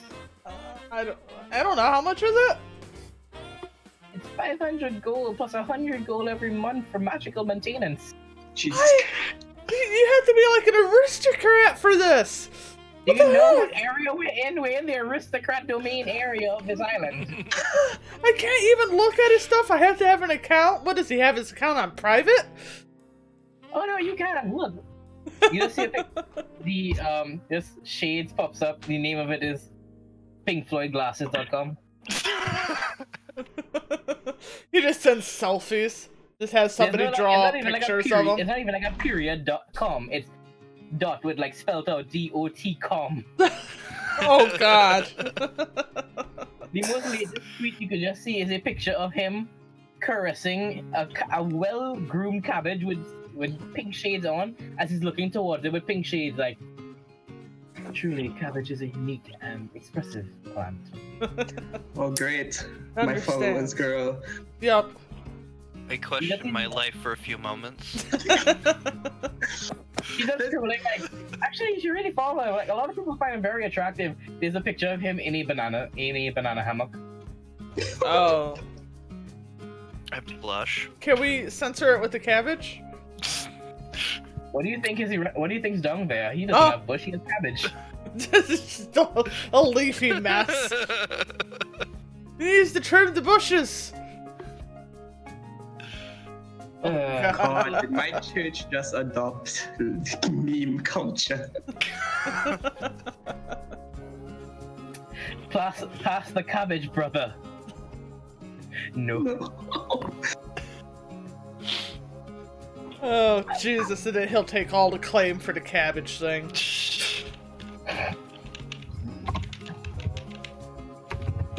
So, unless you guys want anything else, that's about it for this area, unless you guys want to mail anything or need to talk to anybody. There seem to be satyrs, harpies, dwarves running about the place, but they don't seem like they're in an ill mood towards seeing you guys. Like, they seem pretty cheery and everything, even though the front desk clerk did seem to be a bitch at this. She just seems to be the front desk clerk? Are there any fellow rock connoisseurs in this area? There is a dwarf who is currently chewing on a cobblestone. Wait, is he in the same building as me? Yes, he is in the same building as you. Sweet.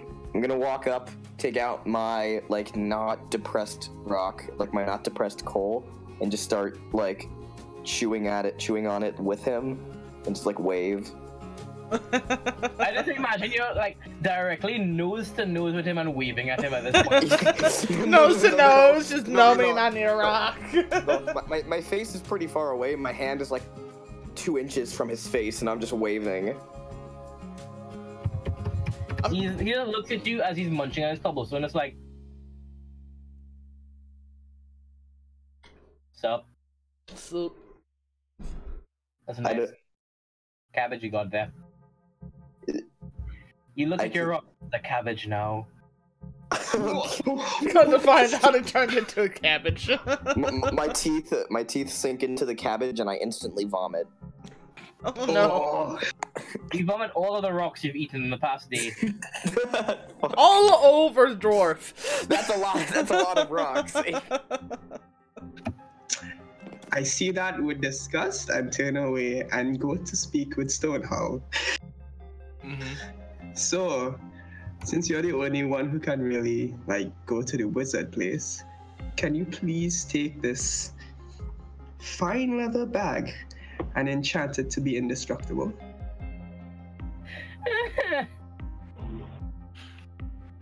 I think it might be a good idea for us all to go, but I'm not sure that we would be welcome in such an area. We can go ahead and try and see if there's an enchanter.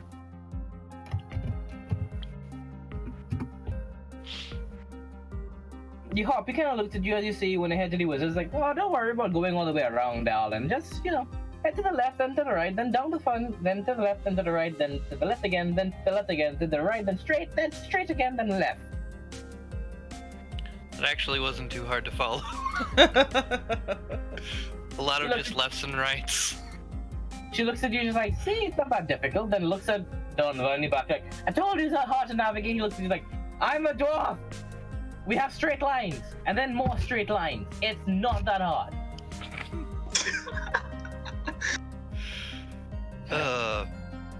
So, you guys make your way through the building. As you can see that harpies are just flying above you. Satyrs are dancing their way between your feet with coffee and mugs and toast and muffins and small little donuts here and there. The harpies are tweeting away random words. Smash a shed, Waluigi, where is he? Bowser, this dying meme, stop using it. Duck. Do you know the way? Oh no! That's a dead meme. That is a genuine. Never dead. Say that, every harpy looks at you and attacks you. Oh wait, do I need to do a Constitution roll? roll initiative. No, a harpy just lands in your shoulder, puts his arm around you, and it's like, honey, you're in a 2018 with a 2016 heart. No. I look at her and ask, "Are you the queen?" Will Roft mutters her first word. No, Will Roft mutters her first words. Bongo cat. She looks at you. God damn it! It starts again. She just shouts out loud. YouTube Rewind 2018. She just screams out. Ah! Just a screaming meme. Just Oh boy! Every harpy starts screaming as you guys make your way to You hear boos in the distant village. My husband's giving me a funny look. Of course he is. I just got the shoulder pat. You can hear in the distance the deep, beautiful song of Razmael as he just wakes up. What the fuck? As you all make your way towards the wizard side, you could definitely notice that the nice, prim, clean look of the office space that you guys were just in is slowly deteriorating into what seems to be more archonic, with paintings on the walls of wizards doing wizard things, stacks of armor that seems to be animated, just shuffle around, sweeping away little debris, as you all make your way to a door. It's just a simple wooden door. Are we being kicked out? Was this because of the Knuckles meme? Walk through the door.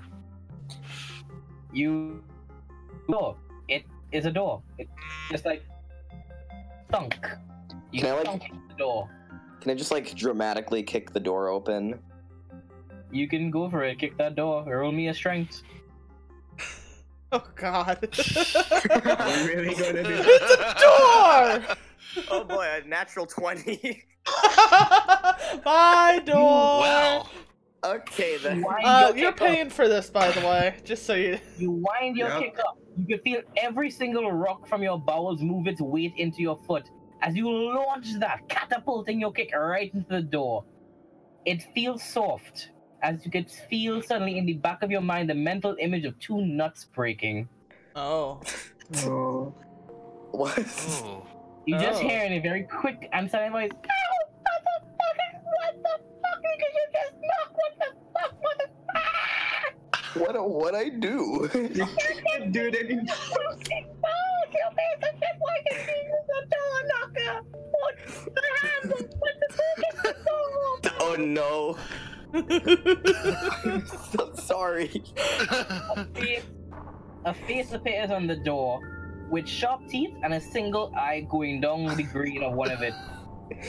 Look towards This you. tear It's a mimic. starts streaming down its face. It's a mimic that looks towards you. What the fuck, man? Like what the dude? Like, you know, like what's the option?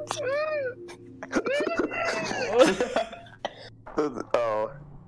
I just look Okay, up. so, okay, I know I can't like, fight back and stuff. But could you, where do you want to go? What the fuck do you want? What do you want to do, dude? What do you want to do? What can I do to make you go away faster? I'm just looking up at the door. I am very confused.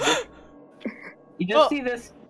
You just see a door with a little bit of like, what would look to seem like little warts on the wood that might be seen as acne, and a giant mimic mouth with sharp teeth and braces. You just bullied the nerd. I'm like, like I don't have a lot of friends, but that's because like they hang with the windows, they have a view. It's not my fault. I get outside. I want to afford a window. It's not like I can say, Mom, I want to be a window. She married the door handle. It's not my fault. I want to apologize by handing him a very nice rock. Even with my high wisdom, with my high medicine, I cannot heal this poor door. He just looks at the rock and is like, what? Is this like a running joke? Is this like a gag? Is it like a thing that happens on a daily basis that we're allowing? He says, I just nod. I don't know, Addie gave me a rock for my Sweet 16. He breathes a bit. Okay, so where do you guys want to go? We're looking for the enchanter, I believe. Oh, you're looking for the... Oh, it happens like a little bit, but it doesn't. It really just doesn't. It stays for a while. Ah, okay, so the enchanter. Okay. That's what you gotta... okay, just the enchantress room, and just step inside. He opens his mouth envelops the entire door. Quickly, please, I don't know how we can do this. It makes me vomit sometimes, so it's not fun for anybody. Going quickly. Yeah, let's just go. I have mixed feelings, but I go ahead and follow suit. I usually do the eating. This is why wizards are weird. I guess this is how it feels to be a cabbage. Yep, this is apparently what it feels like to be a cabbage. Oh boy, you guys are now meeting. This is my favorite thing about this place now. As you all enter the door, you are put into what seems to be... Anybody ever saw the original Charlie and Chocolate Factory? Yes. Yeah. You guys remember that boat scene? Oh, no. The boat. Oh, yeah. No. You guys basically go through that, and then for a quick... What seems like the entire song was like 7 minutes long, was really a second, passes as you just walk through a door and enter into what seems to be a giant circular chamber with very interesting, ornate, and interconnected chandeliers made of silvery fine metal that look like spider webs, with gold and purple crystal balls hanging from them. And there you see what seems to be 3 beautiful women, one dressed in purple, one dressed in pink, and one dressed in green, looking towards you, each with a unique instrument in their hand. Instrument not in the sense of musical, but instrument in the sense of like a tool, basically. One of them has a singular horn growing out of their head, that is the one in pink. The one in purple has 2 horns going from the side of her head all the way back, what seems to be like long, like kind of matches her long flowing hair. And the one in green has what seems to be no. Sorry. And at the same time too, the one in green seems to have like, Hellboy's horns are like filed down, but she seems to have a crown of that across her head. They speak in unison.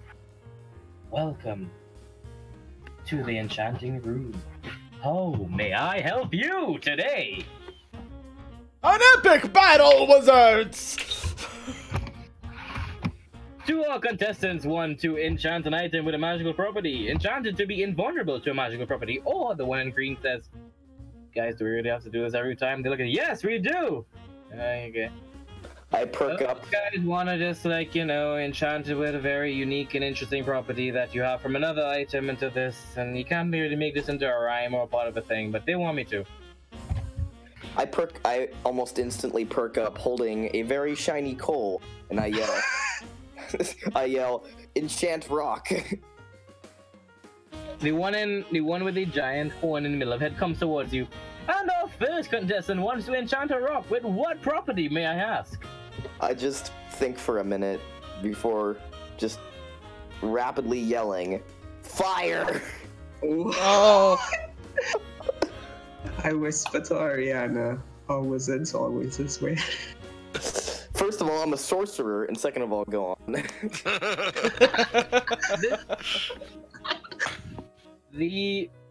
She looks towards you, like, as our first contestant of the...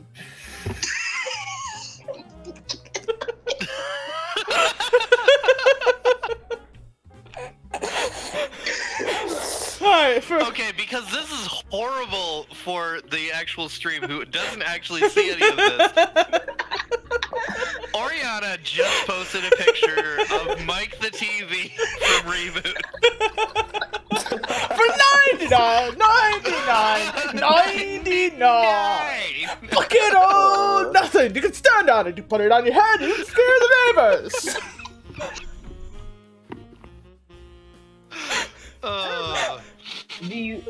The pink one says to the rough, as our first contestant of the day, you get a massive discount of absolutely 100% off on your first enchantment. I see that as an easy one. I'll do it for you right here, right now. She puts her hands on your hand. They're very soft and very cool to the touch, as you just feel heat, intense, burning heat in the palm of your hand.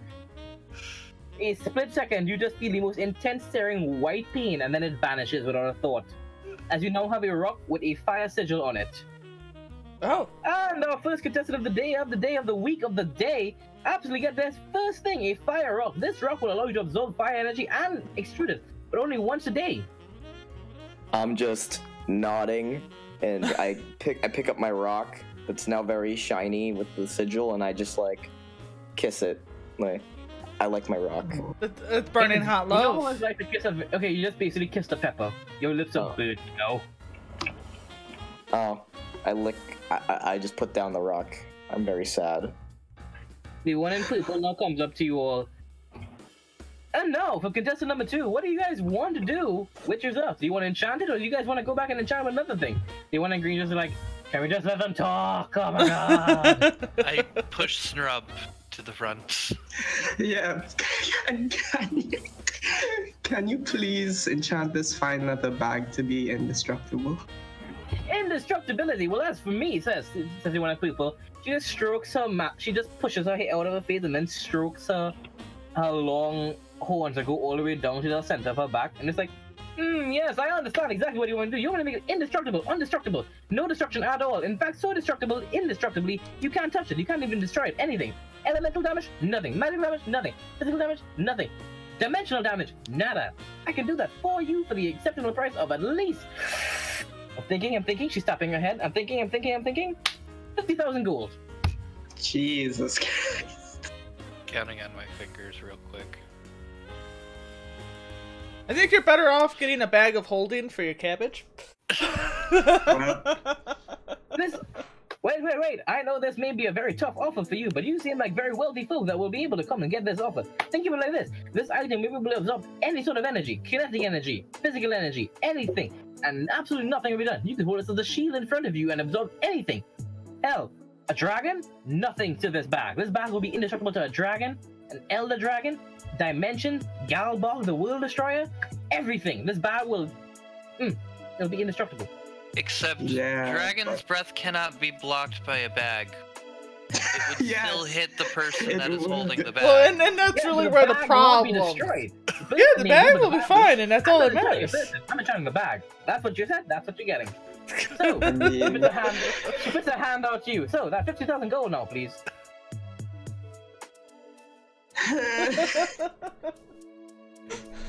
Is there anything I can do to maybe, you know...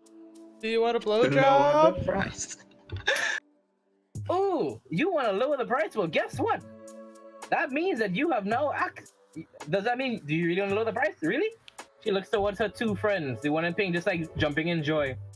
Oh, The one in green just like looks no. at you. I am getting very scared right now. Yes. The one in green just looks and gives you the expression. I was like, oh boy, you pushed the button. You pushed the wrong button. Okay, As time progresses. As this, The chamber lowers. The seemingly spider-like chandeliers sort of come to life and encircle you all into a cage. I grab my weapon. Oh! Around the wall, as you are now into the game show. The floor underneath you is now open Oh up. God! You have entered the Wizarding Trials of Enchantment. Now, my friend, you may be able to pick one member from the audience, any one member from the audience, and add them to your little thing so that you may enter our little thing. If you win this, you'll be able to get this enchantment absolutely 10% off. I'm just me not knowing how numbers work just yells 10% off. That's a great deal. Wait, 10% each person? Or just 10% altogether? 10% for every single person who enters this trial and lives will be given 10% off on their particular purchase. If you want, you can add the 10% to each 10% to be able to take it off of the 100%, and they'll be able to take off even 100+%. We may even be able to owe you money at the end of this if you have enough fun. 60% off. Is protecting my cabbage worth it? Wait a second. There might be death involved. Oh, no. Just limb. You know, you just might lose a limb, might lose an arm, might lose the ability to use magic, might lose the ability to use your arms, you might lose your sight. We're a little attached to those things. Wait. She puts her hand out in front of you. The sister now pops up in front of her hands, like, right between them. You may be thinking, wow, this is a bad deal. Losing my life? Losing my limbs? Losing my dick, my hand, my sword? No! Think of it like this. You're exchanging these small things, these little things about you to get an indestructible bag. To protect your cabbage! To protect your cabbage! That's insane. Exactly! What a deal! Does it even work underwater? Wait, could you put the bag on your head Will and... be waterproof. You can put water into this bag and it'll stay dry. That's how waterproof this bag will be.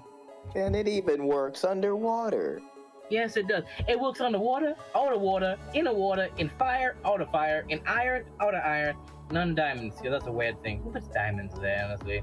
How But it about... works in that too. But make it work. Oh, never mind. I mean, diamond dragons exist. Oh, do you mean Balazar? No, Balazar's a blue dragon. Oh, yeah.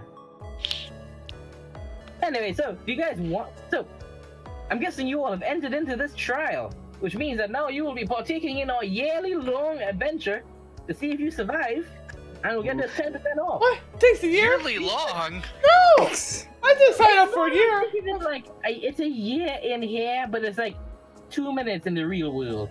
Oruf just visibly counts on her hands. That's at least 2 days. I'm not a dog! So now I really want to protect my cabbage. Wait, you just want protection? Protection on a thing? Or do you want to be indestructible? As they're like looking at you, and you can hear the game show music going in the background. The audience waiting for us. Just pop up behind both of them and just share them apart a bit, and it's like, all right, what do you really want? What do you want to do? The game show music just like slows down to a very uncomfortable sounding effect. It's actually looking at you. What do you want? The laugh track plays. She's looking directly at you, Schnub. I mean, it'd be nice if my bag could survive, you know. It's like burning, maybe explosions. Her hand reaches out and grabs your bud. Actually, wait. Roll me a dexterity. Roll me sleight of hand.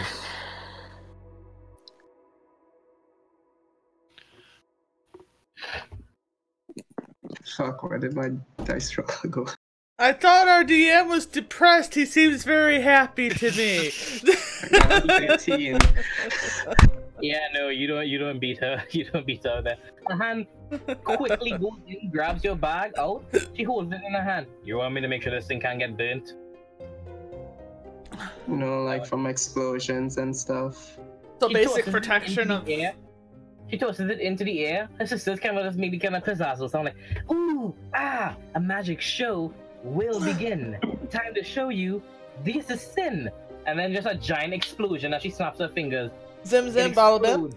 The explosion envelops all of you. For some reason, you can feel the heat and like the air passing in your skin, but no damage is felt. As the explosion is then sucked back up into the point, and the bag just falls back into her hand. Nope, this bag is already that proof, explosion proof. Oh, You already In fact, have a you magic just bag? have to get the elements quickly, just so you guys don't waste more time here. I don't okay. What do you, Okay, please. what do you mean? What do you mean wasting time? It's great to be here. It's no time You can be wasted. here for the next year. That's fine. She just gives you this incredibly pained look as her sister's like, I told you, sis, it's great to be here. It's great to be here with this crowd of amazing adventurers who are going to stay for a full trial. Isn't that right, folks? You just hear laughter track and applauding track in the background. Yeah, yay! Where I yell out loud, where the heck is this crowd? Yeah, I'm They just looking turn around. around and point directly behind them. That's for our audience to know about. I'm And just it's looking around. For Just like an illusory- mannequins with straw So you're strings and there's telling somebody me- in the back. My bag is pretty much already immune to damage. She kind of holds on. It's like, let me see. He takes her hand, lightning envelops her fingers. She just pokes it. All right, that doesn't work. She does it again. Ice ball appears in her hand. She slams it in. Okay, that doesn't work. Fire now. Makes it into a little spear. Stabs it. Okay, that doesn't work. You just see like air seem to just form in her hand. Okay, let's see if this works now. Slams it in. Nope, that doesn't seem to work either. Damn, that's one sturdy refrigerator. She just puts radiant energy into her hand. Stonehall, you recognize it. It's very much potent holy light. Slams it. As she hits it, it starts to burn, but she pulls it back. Okay, so that works. Alright, let's try this then. A dark black substance appears in her hand with greenish energy flowing through it as well. Okay, let's see this. Necrotic damage. Yep, that hurts too. Okay, so holy light and not holy light hurts it. Everything else it seems to be fine about. I don't know what the inside, but I don't think you want me to deal with the inside. I mean, sure. What if, like, I make a really spicy food? So you're a cook? Yeah. What are you, gay? Only on the weekends. Hey man, $20 is $20. Just saying. She opens the bag and she puts her Cheers hand to your in and, okay. horrible K joke. She just like, okay, let's see. Chill touch doesn't work. Lightning tendril thingy. Lightning cantrip. What's it? What's the lightning cantrip again? Shocking grasp. Yeah, she's shocking grasp. Okay, that doesn't work. All right, then let's try this. She holds up her hand. Okay, how about a level 8 fireball? Oh. Should we leave? He looks at you Which like, direction is the bag pointing? oh no, it's like she's holding it like it's. Basically, you guys are facing them and she's holding her hand out to the left, so it's not facing you guys. But this fireball is humongous. Yeah, that's a big fireball. Do we need to roll for anything out of panic or? Maybe You're once I like, okay, think I of it mean, like this. Roll If you to guys cry. die, you'll get a discount. If you guys live, you live through a level 8 fireball. That's at least an accomplishment. Oh, a discount if we. Okay. Just to let you know, a level 8 fireball is 15d6. Oh, 8. Sorry. 8 Oh. in this version. Oh Jesus! Oh no. She slams the fire into the bag. The bag takes it like a champ. Alright, this thing is immune to damage on the exterior and outerior, but apparently... Wait, you guys try with a knife? Did you see if a knife can cut this yet? I mean, I don't really care for any like weapons attacking it. I take a particularly sharp rock and try and stab the bag. The bag tears, it's now holding the bag. No, no! Oh, come on. I begin to horribly sob. I just These cabbages start falling out of the bag. The two sisters behind it started like look at you and started dance. You may have torn the bag, and now your pockets may be sagged because now you need to pay in order to get that bag feeling okay. The green one in front is just like, oh my god. You know what? I'm just fixing this right now. She pulls the bag up. What seems to be a turquoise sphere appears in front of it. A sigil of like a clock is in the middle of it, and this goes back a bit. It is fixed. It basically goes back in time a bit, and it fixes it like, alright, there you go. Tosses at you. And Gucci, you guys cool? No more of this? No more playing city roof. This? No more of this, right? Let's just get out of here, please. I sniffle. Oh, thank God! I mean, God damn it, guys. She goes back and sits on her. She goes back and sits on her love seat. It's like, oh, thank God, it's done. It's not every day when a couple of retards enter the wizard's tower. Thank God, I'm not the one who said it. Come on, we're not What are that. you guys like team special needs or something? Jeez. We are team special needs. Yeah. Let's go. Yeah. It's just like, the two are like very stuck. It's just like, well then, lucky you guys. But next time you guys come here, will you guys participate in the trial? We'll already have you guys arranged as team special needs. Trust me, on any one of your purchases. Before you guys have the I'll be Before right you back. enter I got a the cat evening, fight to deal a with. circle appears underneath you, a giant mouth appears, and you guys are enveloped. You go through that Willy Wonka scene again, and you know, out the door they just came in. Ah, it hurts, my dick. Ah, I don't even think I have a dick. Ah, it hurts. Can I try to somehow mend his wooden wounds? Cast mend on the mimic. Nah, no, the thing is, there's nothing wrong with him, he's just in pain. Ah, it hurts. Oh wow, you guys are back out? Okay, cool. Well, I know how to we can end his pain if we kill him. Okay, I'm leaving now. Bye. I just say that as I walk by. Wait, you guys are leaving? You guys just want to go out now? Do you guys want to really go back to the mail room? Like, I don't know. Like, really? You guys want to? If we could just find the closest exit to getting out of this wizarding area, that would be wonderful. Alright, just step back into the mouth. Quickly please, I might vomit. Let's go, guys. I'd leave. I mean, as long as my bag doesn't hold any like really dank food. The quickest Willy Wonka scene ever is you guys just exit through the actual front of the wizarding school. It's a giant, ornate gold and silver door with twisting dragons and snakes, roses and flower patterns and thorns. There's a giant black gates in front of it as well. You guys are like you guys are pro and just looking up at just a giant door. Just like, all right, cool. I guess you guys met my son. Oh. Night. Okay. Hi. Bye. Let's go. I walk past him. Stay safe.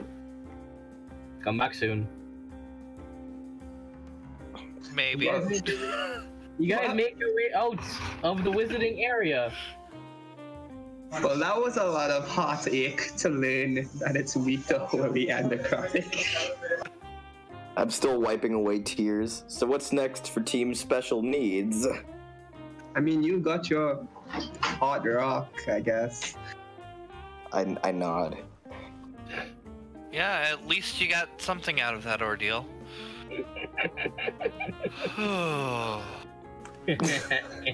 That was great. I'm glad you all enjoyed it. Oh my god. I think it's time for a drink unless anybody needs to buy anything from the apothecary or alchemist shop. Oh boy, I hope you guys go to the alchemist shop. I have such a fun one for that. Oh, can I go? I'm gonna go to the alchemist shop actually. The party yeah. shall not be split, so says God. Wait, no, I would technically need to go to the apothecary, so. I asked to go to the alchemist shop. As you Okay. see, okay, so you say that, and a random Triton overhears you. He's like, again, it's like, gurble, gurble, gurble. Next one's like, gurble, gurble, gurble, gurble. Next one's like, gurble, gurble, gillfish, gillfish, fish noises. Next one's like, that's racist, dude. It's really fucking racist. Ooh. So he just walks up to, he's like, alright, it's like 5 gold to ferry across there. I give them 5 gold. Wow, everybody else is like really stingy about this. Okay, cool. There we go. He kind of just goes towards the edge of the... He goes towards the edge of the beach and kind of issues you guys to follow him. He puts his Triton into the water. Well, he puts his Triton from the Triton, holding the Triton, into the water, stamps his foot hard against the sand, and a giant raft appears. He's like, alright, step on it. I listen and I just nod and step on. And Anybody else let's going with him? all continue, yeah. Yay. It's surprisingly sturdy, like if you're stepping on actual solid ground. Okay, you're just like, alright, do you guys want to ferry across or just walk across? Like, where is it? Over that way? And I just point in a direction. You point in the direction of like one of the islands with just a giant, not giant per se, but a very unique looking village. Seems to be steam, a lot of different colored steam coming out of it. Suppose we could ride.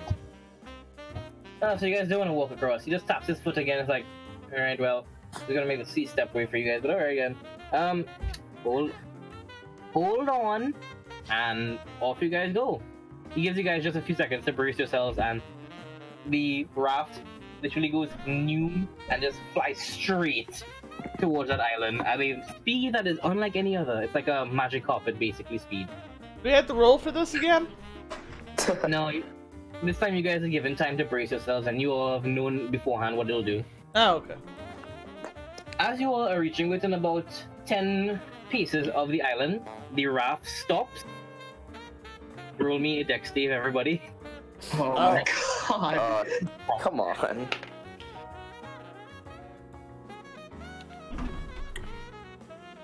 Uh, 12. Well, call me a soggy bottom. 9. 15. 11, yeah, Anders. 7. Okay. 11. 11? Yep. I got Okay, 15. so...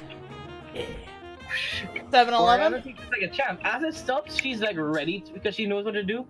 She puts her foot down and just uses the momentum when they stop to dance off and just glides, skips her foot across the water itself, and just stands again like a Superman pose onto the sandy banks of the beach. It's like, Oh, God. yeah, I've made it.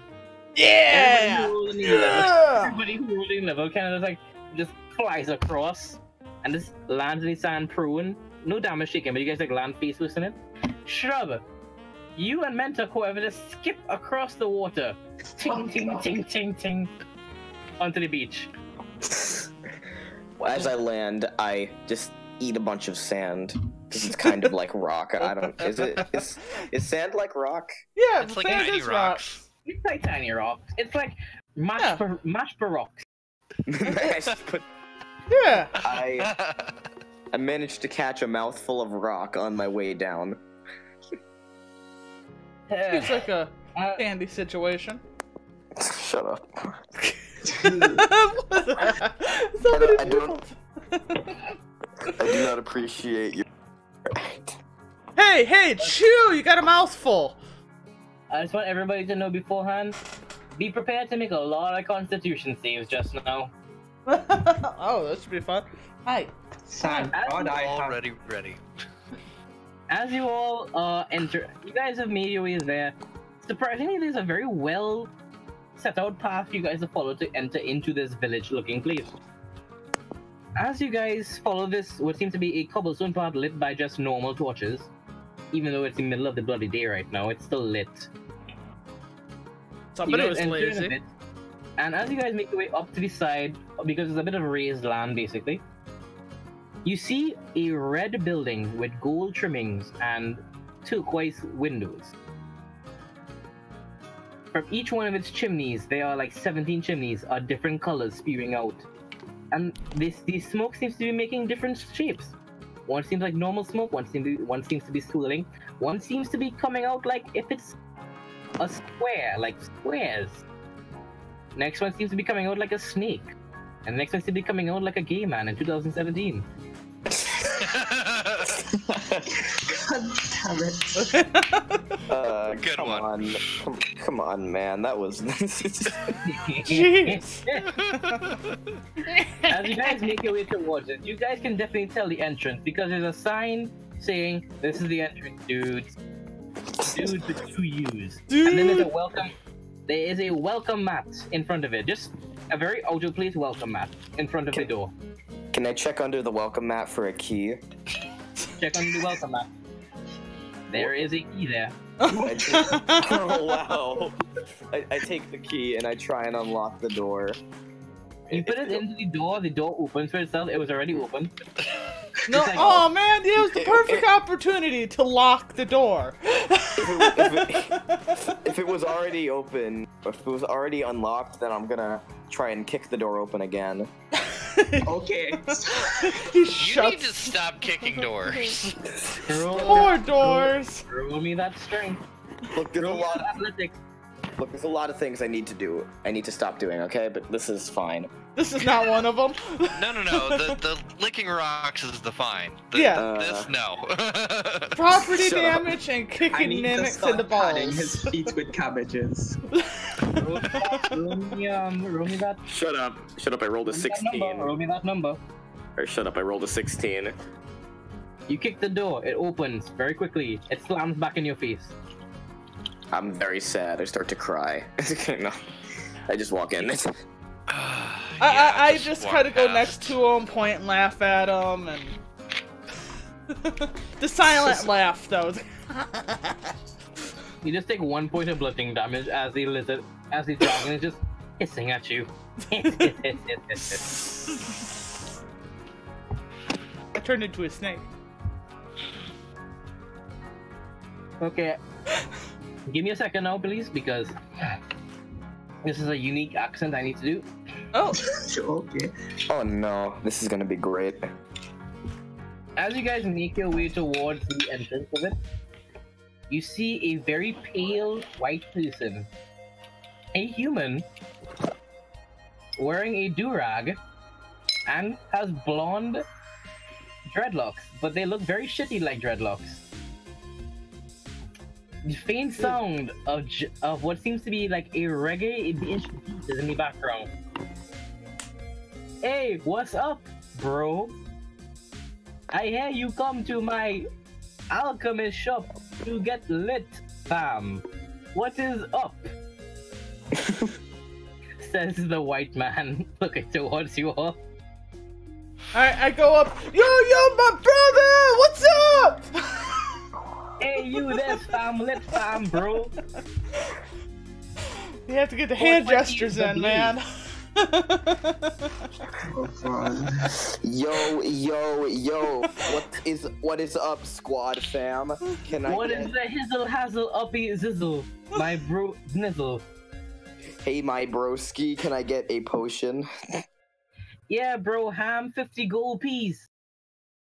Without even Word. I just instantaneously vomit 660 gold. Blah. I instantaneously vomit the amount of gold he asked for. He looks at this up and like, maybe like the 7th way this thing will happen today. He picks it up and puts it in his cashier. He hands you a potion. I'd never specified what it was, so I just take off the cap and instantly drink it. Sounds reasonable. Roll me a constitution. Oh no. Well, me and Addie's already had to deal with this once before. We don't even know what color this potion is, actually. He just At least the downed last it. person determined what school it was from first. Oh, okay. So what would happen if I rolled a natural 1? Well, this is gonna be fun. Enjoy. And this is where I'll end the session tonight, please. Well, Okay, so right Wait. before you, yeah. your vision turns iridescent. Every shape now becomes incredibly sharp-edged. Nothing has a smooth edge or a curved edge at all. Everything is just geometrical shapes in front of you. Every sound you hear is now warbled and distorted, sounding like a mixture of a woman screaming and a child trying to pronounce the word hippopotamus. Your limbs feel like jello underneath a very warm flame. You cannot see any. The colors that you see before you are red, yellow, and purple. You cannot make out the shape. Anything blue is invisible to you right now. And you cannot walk forward. Any movement you take is instead considered a jump. And if you do jump, you will always go prone at the end of it. Can I use the what's that rock? Every single time you mention the word rock until the effects are done, you instead say this word, pickle. Can I use the pickle that I ate to like cure the disease, like the aquarium? Like, is it a disease? Can it be cured by the rock I ate? You can try. I don't think it is a. But you have to roll me a wisdom check to see if you're smart enough right now, like in your right mind, to remember that. So just roll me a wisdom. Have fun! That's a 14. Oh. Disadvantage. Oh. Disadvantage. You're high off your ass, dude. You just drank shroom juice. My next roll was a 16, so I guess I'm going 14. Oh boy. You remember you have this rock. Then you remember that you ate it. Oh, Oh, and he no. puked up. Oh no, did I puke it up? You put your hand inside your mouth and try to go as far back as you can and grab whatever rock you can reach. So what are we witnessing right now? Well, Ruff is right now on the floor chewing on a stool while scratching his back leg with his arm and pulling at his hair, twisting it in his hand, saying the word over and over and over again. Here's Generous heel, generous heel, generous. You bitch, stop that. I look to the white man and I'm sorry, I do not speak jive, but is he okay and how long is this going to last? Is there a... Oh, you're like, oh, thank God. I never thought that I would see a man or a woman who would come into my place, who was the right man to speak in the king's language himself. By the show, I do declare. Wait, this is Masquerade this now? last maybe about, I'd say roughly 2 moons. Maybe a moon and a half. So we're not getting any adventuring done. Boring away the stool. I want to poke at him with a stick. There's got to be a stick here, because... The moment I get poked, I start violently shaking. You see behind you all the rocks you've eaten looking at you, and they say this one word in your front of you. You are the food now. I take my... Oh God! It's... Oh no. I just like, as I see this, I just screaming at the top of my lungs. And I spit out the chair and start screaming at the top of my lungs. Ulrich starts screaming at the top of his lungs. See, this is what happened when Oriana pokes people. In a panic, I'm just gonna... Can I try and cast a spell? Oh Yes. God, yeah. Am I rolling? Am I like rolling for what spell I end up casting, or like? If you roll a spell, you will either be using... You will roll for me a d20, and if you get an odd number, you will consider be using 2 spell slots for whatever spell you're using. Or if you roll an even number, you will be using a spell slot higher than what you have for it. Oh. So if it's a 2nd level spell, do I? Yes. If you are not able to cast a 3rd level spell, you will be able to cast a 3rd level spell. Wait, so if I roll even 2nd level spell, that means I cast it for free? Mm-hmm. No, Yeah, maybe not. this potion in particular, if anybody wants to roll me an intelligence or ask the guy what potion he just gave your friend. No. It's a bad potion, as far as I'm concerned. In a panic, I just like throw down darkness into the... Oh, rolling. Good luck on your odds and evens. Okay, Hey, look, Laurel's mind. If she can't see the bad rocks. Hey, that's a 10. Even number, that means it's a level 3 spell now, right? Yeah. As you cast it, everybody in the room sees Wilruff slap her hand against the floor, and boom! Pitch black darkness. Nobody can see anything. In Wilruff's mind, however, she sees this. Cast your hand on the ground. A bunch of pebbles form from your hand and extend outward as they reach. And as you look at their feet, you can look at these pebbles. Your eyes magnify each one of them. You see the face of Quill and Vi and Creator. Why? And Vi just looking at you like, why are you here? Why are you here? Why are you here? Why are you here? In your head. I'm just like, no, I don't know you. And I'm very scared. I'm like, why are you here? He's just mumbling and drooling on the floor. In the pitch black, I'm just yelling about, Vi, Crazor, go away. This is the wrong campaign. Stonehold, you hear a clap. Everybody just hears this. As suddenly, all the darkness seems to be sucked into 4 unique spots in the walls of the room. In those spots where the light was coming from is now just like a crystal that is just black, glowing black. The guy looks at you again. I take it that happens often. Ah, the queen. I've never seen that happen so quickly. Oh man. So, Chidio there, May Pip Pip, and what's not? What do you want to get? Well, I think that one particularly wanted to be shopping here, but if anybody else needed some potions, I would like some. I need some silver dust, if you don't mind. Just, silver dust, you see? Yes, it's for material components. I mean, I could just grind up some silver pens. We're kind of... Thing is, it's illegal to damage currency here, but this is my shop, so just about it. So just hand me it over here. If you don't have it, that's fine too. I'm just looking. Oh no, don't worry, man. We have all sort of dust to snow here. I mean, materials. How much do you want? We'll give you its equal weight and whatever. But what do I got? 100 gold worth. Jesus. Oh, jeez. It needs to be 25 per spell, so. Oh. Yeah. 100 gold worth of silver dust. Well then. A lot of silver. It's not really that much of a difficult thing to get, but hand me a second, because I'm not too strong, as you can see here. So, he just he looks at him, he looks at you for a second and saying like, hold on a bit. He goes on the counter, pulls out a potion. He just flicks the top of it and is like, if my language becomes a bit droll, please forgive me. It's what the potion does.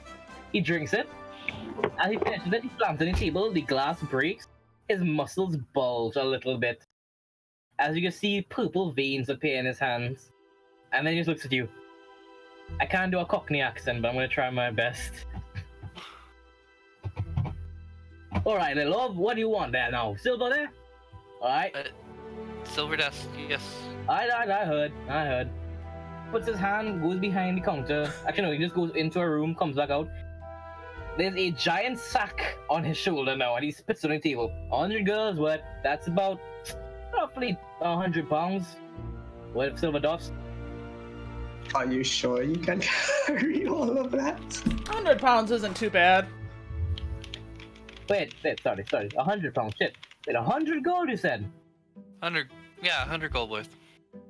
Oh, sorry, my bad. Goes back in, comes back out with 4 more bags, spits it on the table for you. There you go. 500 pounds worth of silver. It's the gold net worth, it's not necessarily an amount, so. Mm-hmm. Yeah. Most people actually pay for this with bronze, but you just pay with gold. Fuck, man. It specifically needs to be silver. Oh, there you go. Here's your silver dust. Your silver dose. Mm-hmm. Okay, I need some stuff. Go for it. Can you actually carry all those 5? Can you actually carry all those 5 bags? Is this like... Carry a lot of it. Hold on one second. He goes back in, comes back out. He has like a small little paper baggie with him, but there's a small rune on it. Right. Okay, as we're gonna do, lift it up, put it in this. It's good for like one use. So Okay. he's telling you to put all of your things into this paper bag. Okay. As you do, they get sucked up into the bag and he just hands it to you. It's light, like a paper bag filled with like popcorn. Little tiny bag of holding. You just see this. This thing will only work with that, none else. But anything else in this, you've lost everything. Mm-hmm. Take things out of it, it works just fine. Like, you could take the silver out of it, just can't put it back in. That's perfect. It will just be used, you know, over the next week or so. Also, don't turn it upside down because you can't really tie these things up, so it'll just empty everything out. I'll put it very carefully in my bag. And pay the man. Cool. Coolio! He just kind of like get finger guns at you. Alright then. Who's next? Okay, so can I have like 4 holy waters, 2 antitox, 5 vials of oil, and a component powder? God damn it, dude. I already calculated it. So, How much is it? Fuck, I have to find that piece of shit in people. Oh man. Antitoxins were 100 each, holy water is 50. No, holy water flask is like 25 gold, I think, isn't it? 25? Yeah. Oh, okay. Especially in this particular area, it's really cheap. I mean, it's Kelpie you're dealing with, really, but you know, have fun with that. Mm-hmm.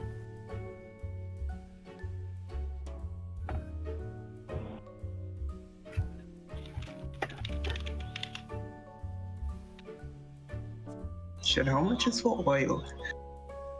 Oil is pretty cheap, I remember. A flask of oil is like 1 silver piece or something. It's not hard to find oil. Okay, so round it up to like... Tell me all the things you want to get again, and I'll write it down. 4 holy water, 4 holy water. Okay. 2 antitox, Okay. 5 oil. Okay. Straight up, you don't have to worry about holy water. Really? Yeah. That's what I'm making with this silver dust. Okay. Scratch the holy water then. Okay. You have the 2 antitoxin. Thank you for subscribing. Thank you. 95 oil, I guess. Are you trying to make fucking holy bombs? Yes.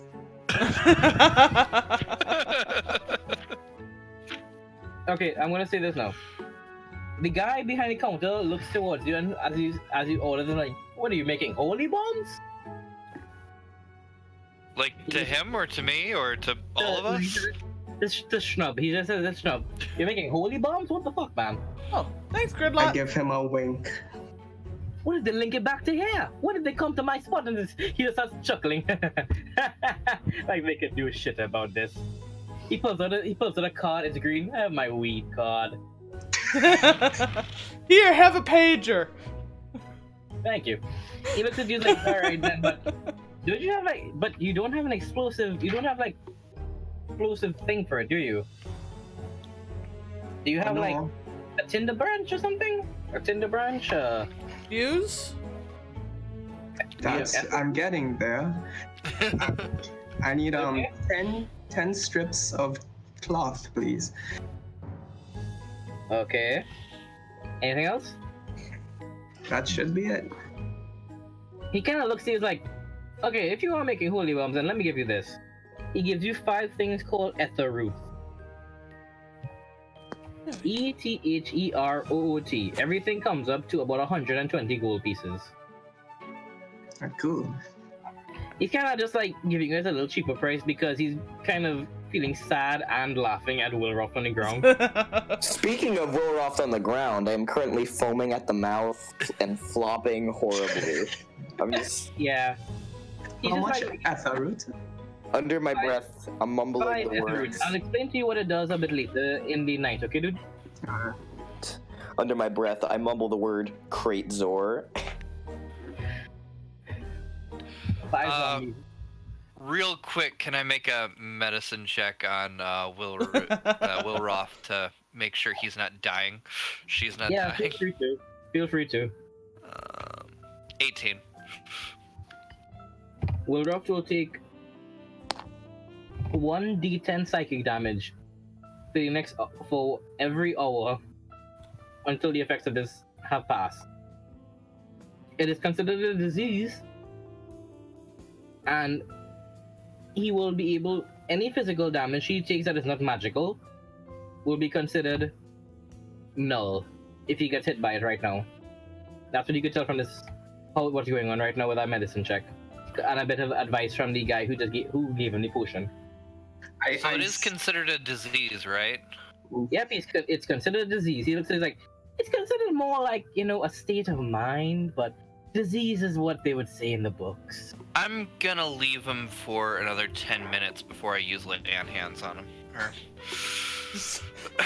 at least conclude our business. I could cast silence on Wilroth. Wow, real nice. We're just going to ignore you on the floor. It's fine. So she doesn't injure herself anymore. Shut up, I'm in pain. In Wilroth's mind right now, you're just seeing a giant pebble in front of you. That is Pebble from the next campaign. Looking towards you. Wake up. He's like, why are you bringing all this stuff up? No, stop. Because it makes sense now. You've taken a very unique homebrew potion that I have that I'm surprised I sold for 50 gold pieces. Can I try and like attack the ghost pebble? Like it cast like. Feel free to. Okay. Roll me an attack. Yeah, so I see the giant pebble, and I'm gonna try and cast. What is it, like rock? Is it still rock bolt? Or is it? Yes, it is rock bolt now. Okay. Oh, that's okay. That's an 18 to hit. Yeah, you hit her. What does everyone else see? A rock appears out of nothing and then just hits. It hits Stonehowl in the chest. She just doesn't flinch. She just like, okay. Am I rolling damage for that? You can roll damage on Pebble, but Stonehowl just like that did nothing to me. Okay. Child of Asmodeus, you can't do anything to me. You say to me as I am squirming on the ground You're just hearing Stonehowl's voice pass through Pebble right now. I am just very another confused. pebble. I sigh a little bit. Pebble size. Imagine if he was this high when he was going. Sorry, imagine if she was this high when you were going through the mimic door. I feel very bad, man. Well, I'd assume so. You just downed a random potion that was handed to you. Shut up. You gotta feel a little nauseous. That's another reason why I'm not curing this immediately, is it seems like she wanted to do this, so... But yeah, I didn't know the potion would make me die. There's checks for that. That's why I'm giving you like 10 minutes. You're not gonna die. Roll a nat 1 on your constitution. If you rolled like a 15 or higher, you would have gotten your really cool effect of this potion. Which is Well, I failed. Yeah. So the man behind the counter, his potion is starting to wear off a bit. It didn't last long, like maybe a minute lasted. And he goes back. Alright there, man. So like wait, no, you guys are the cool set. Sorry, I lose my memory a bit. So there. Are you going to be dealing with your friend there? I'm not really too keen on a vegetable in my... Yes, we'll get her. Sorry, she's making a bit of a mess now with that phone. Actually, no. I've been compensated with her already. See, you see those 4 crystals there on the wall? She's already compensated me enough. I now have 4 level 3 darkness spells at my midst for my random use now. Oh.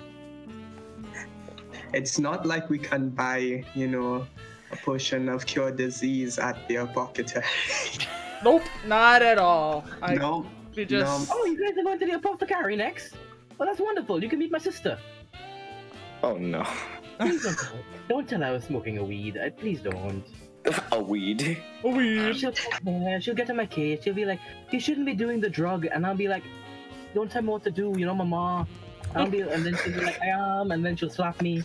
And she's really strong. As Pebbles saying this to Will Ross, she's more and more confused. No, you're just seeing Vi say this right now. Can I attack her again? Feel free to attack Vi. She might die and Krill will have to revive her now. Shut up. I keep throwing rocks at her. So, double checking, is everybody pretty much set in here then? I think so. Oh yeah, I'm totally fine. Yeah. Okay.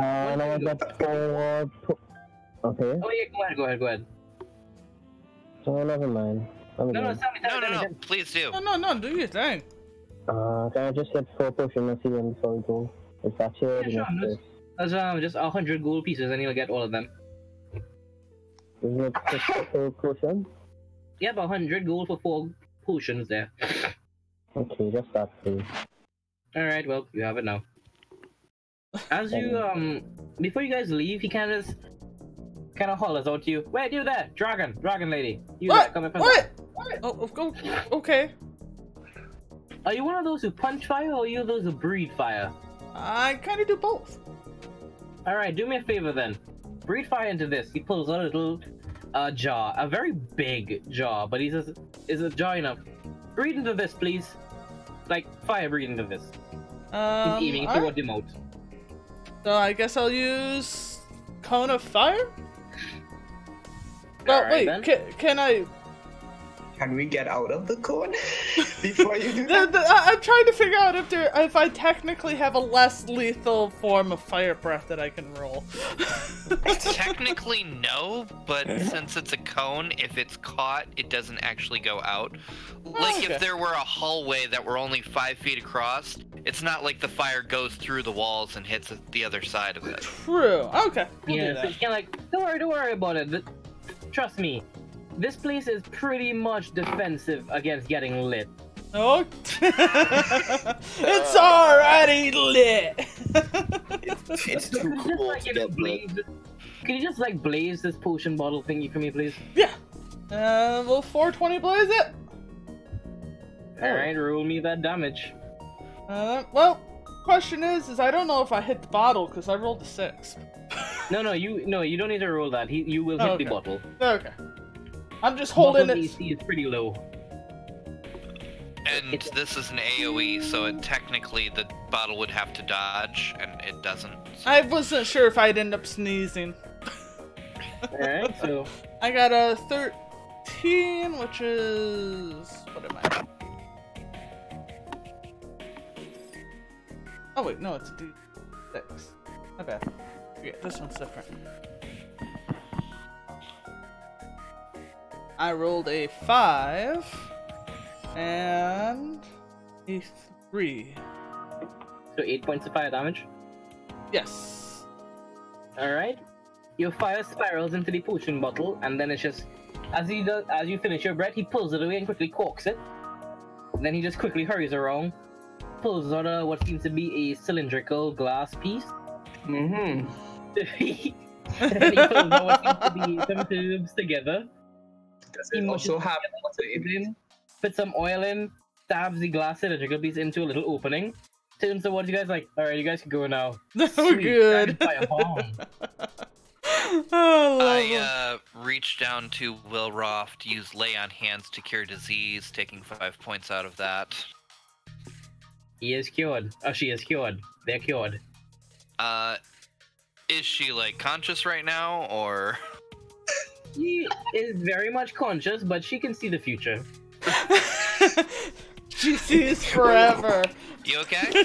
She can see flavors, she can see flavors, she can hear the feeling of somebody, she can smell the sight of things. She's all her senses are kind of mixed up and very much keen and prone to their heightened sense right now. She knows everything. So I'm just looking at the sky and just mutter, "There's so many colors." The 1,000-yard stare. I use another cure disease off of my lay on hands to see if that helps anymore. Now it's completely back to normal and her rock-licking self. Oh, I see Pebble fade away, and I'm just like, finally, they're gone. Now that I see all my friends, I'm like, oh, great, these guys. I put another rock in my mouth.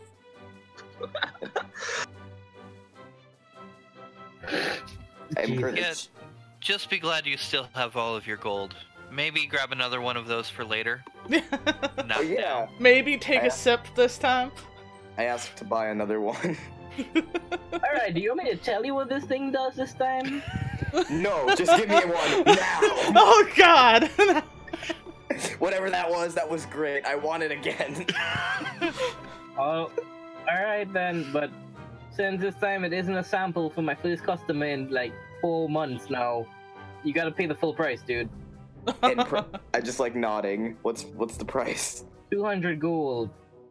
I instantly just vomit up another 200 gold. I'm like, Still like oh, he then still like the 7th, then he looks at you.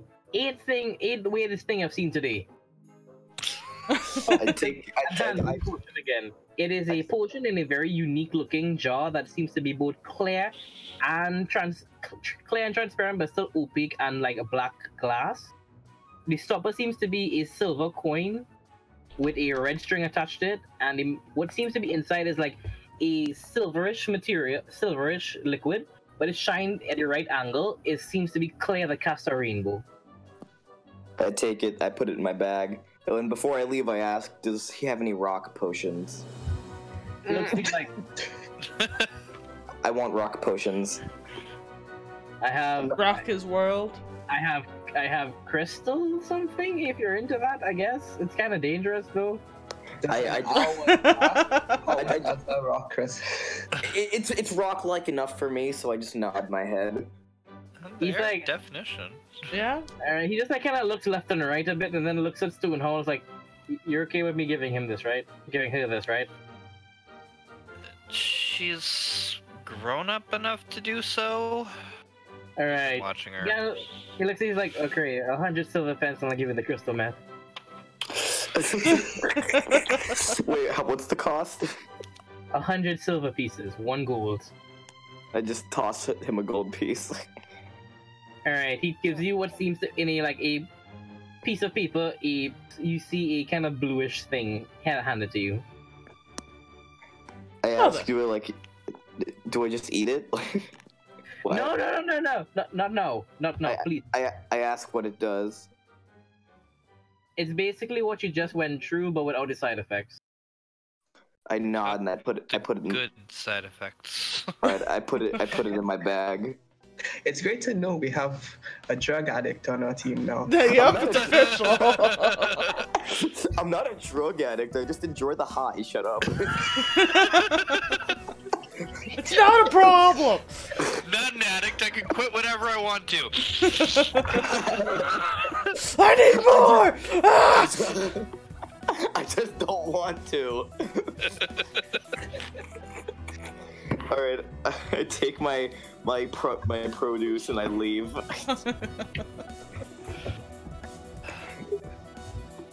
You Alright. just happily smoking his dragon bong, no? Alright, where to next, guys? I remind Wilroth, I can only do that so much in a day. Please don't try to do it too often. Despite me being a cleric, I have spec'd entirely into healing and buffing. Question I is... nod. I viciously nod. I will say this: we have about enough time for you guys to just visit the apothecary, and that's about it. Okay. Everybody cool with that? You know Yeah, what? Sure. sounds good. All right, let's finish it. Let's finish this session by visiting the apothecary. Okay. Well, let's go to the apothecary. Wait, You guys already went to the Apothecary, didn't you guys? Oh yeah.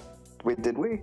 That Yeah. was the last, not the last session, the first session. We went to the Yeah, you guys apothecary. visited Tom. You guys went to Getting Stoned. Yeah. Oh yeah. Yeah. We Well, didn't Yeah, meet Tom with again. the proprietor. We met with what's his name? That was Raventhorn. You met with Raventhorn. Yeah. Raventhorn is more of a, like, he was an apprentice for a bit. Mhm. So, you guys make your way there. I'm not gonna give you guys the adventure of how you guys got back to the main island and stuff like that. yeah. And as you enter, you remember, oh wait, yeah, there's no entrance per se. You just kind of have to knock on the rock. So who's gonna knock As on? you guys knock on the rock, it parts away perfectly, and you guys just see Tom's face as he looks at you. His rocky lips form into a smile. Friends, welcome. Hello again. It is. I wave. The owner is here today. I am very happy. Oh, good. He then Might we crumbles away. speak with her? He then crumbles away and then kind of gives like a thumbs up into an okay sign and then flies away. And then on the rocks itself, like a rock carpet appears and she is there standing on top of it. In full plate mail with a full helmet and crown on her head and a giant, what seems like javelin with with a magical crystal in the middle of it, stands in front of you all. What's up? This is Getting Stoned. Okay, you guys come to buy plants. That's impressive. I'm So still in now awe. you look at her and you could definitely see that her, whatever legion or whatever clan she was a part of, she was definitely highly ranked. Mhm. The way she carries about herself, even in her very lackadaisical way of talking, she still carries around a very air of power and dignity with it. A fellow noble. I ask for rock. A fellow noble, I ask for rock. She looks at you and then just smiles and then just taps the hilt of her javelin on your rock. Tom's pebble just pops into the air, then floats into your hand. She I would take slowly says, I take the pebble and I'm gonna lick the pebble. Tom giggles. Tickles.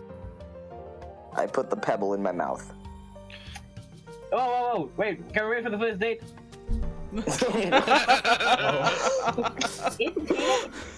It tastes how green looks. That's the only way to describe it. Kind of like grape juice tastes like purple. It Wait, tastes like the color green. How am I supposed to go off? Got It it. tastes like green. What does a green taste like? Well, go ahead and find something green and stare at it for a few moments, and then the taste. I look Okay. at I look at the plant.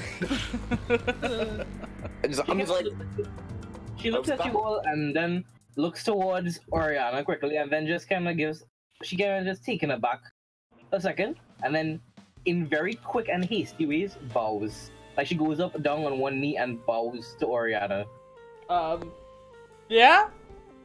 I just kind of look around the room. Then wait, where's Addie? I So imagine I'd be right there. oh, okay. Is right next I pick her up and I just set her in front. As you obstruct the view of you two, the lady with the javelin right now, she stands up in like lickety split. Not even a second is wasted as she stands back up to face Stonehouse straight on.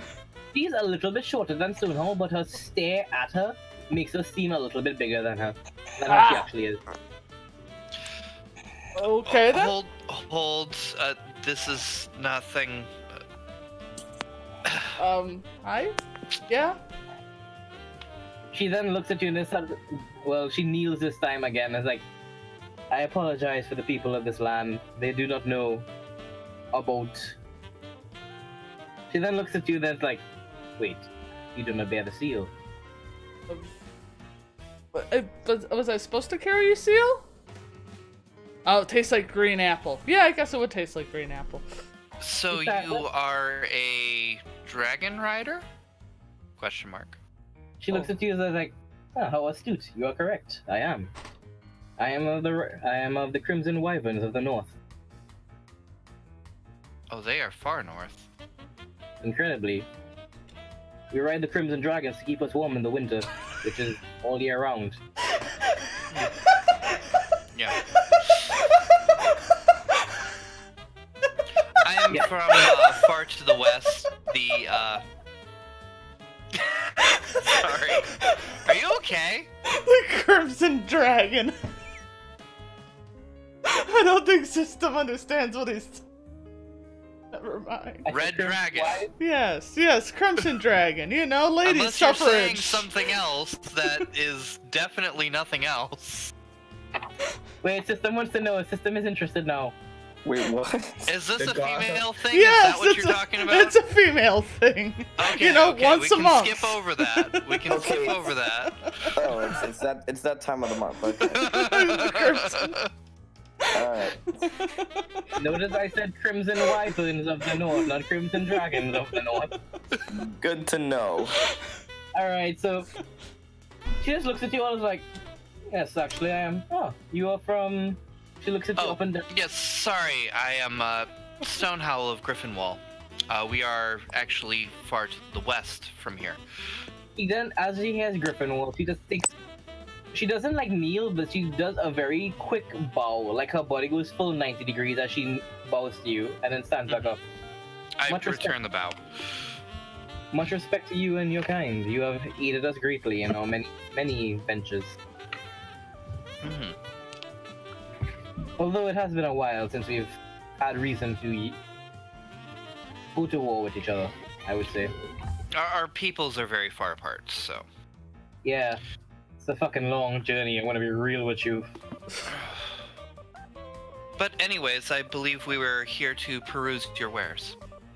So, I'm guessing that, looking by the looks of you and the bags underneath that short one's eyes, you guys just came to my brother, didn't you?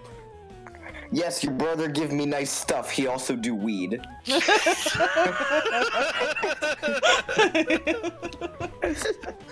just covers her face. She just covers her face quickly and then just pulls off her helmet and does that like Prince Charming head wave, and her hair flows out of it. And you guys, it's going normal pace, but it feels slow motion. Like it feels like, oh wow, this is an attractive woman. Shit, man. Slow motion. Just Yeah, hair Actually flip. imagining the whole Farah thing. Yeah, pretty much. The Farah No. pose. Actually, no, like exactly how Farah looks is kind of what she looks like. Cool. Oh, nice. Instead of her skin's a bit lighter and her hair is just platinum blonde, almost white. Oh, wow. And underneath both eyes seem to be this red winged eyeliner, like bright red. I got a question. Can I attempt to wink, but only blink? Are you gonna What? Okay. That was a character trait of an NPC I ran in the last game. Feel free and roll me persuasion. Persuasion of flirting. 13, yes. Would she Would it have have- advantage because of Yeah. the Oh yeah, race? you're right. Yeah. Oh, Yeah, you have an advantage. In fact, you have an advantage that is not an advantage. You have a +5 to the rule. oh, okay. You have an 18. And within that, as you blink at her, she blushes and her face turns pure red. Yeah, because I would need that. I rolled a 3. 3 was my best. She just kind of like, no, your original roll. She just kind of looks at you like, no, that was not the right time. We just met each other. Can we go over? Oh. So if you rolled a natural 20, like, lovemaking would be made right here. Ah, damn it! Okay. I could have gotten some. I mean, I'm telling you right now, once that shop closes, there's no way out. It is at that moment I spit out the rock that has been in my mouth this whole time. Just sucking on the That rock. Tom just goes back to the carpet that was underneath the javelin lady. I blow him a kiss. Okay, no. Oh my. Well, that's happening. I'm just gonna go buy some spices. That's a lot of That's- sexual harassment. Wait, roll me persuasion because you are also female. Sure. Oh, Oh boy, okay, that's a 15 plus my persuasion, which is, I think that's actually plus. Is that plus 6? Holy 20 shit. It's 21, okay. Oh my Could goodness. be with Oh. charisma and having, yeah, that would make sense. She rolled another nat 20. She looks at you and it's like, she blushes again and it's just like, too many suitors all in one day. so many. Shrub is just doesn't understand anything that's going on. There's literal hearts floating around. I don't.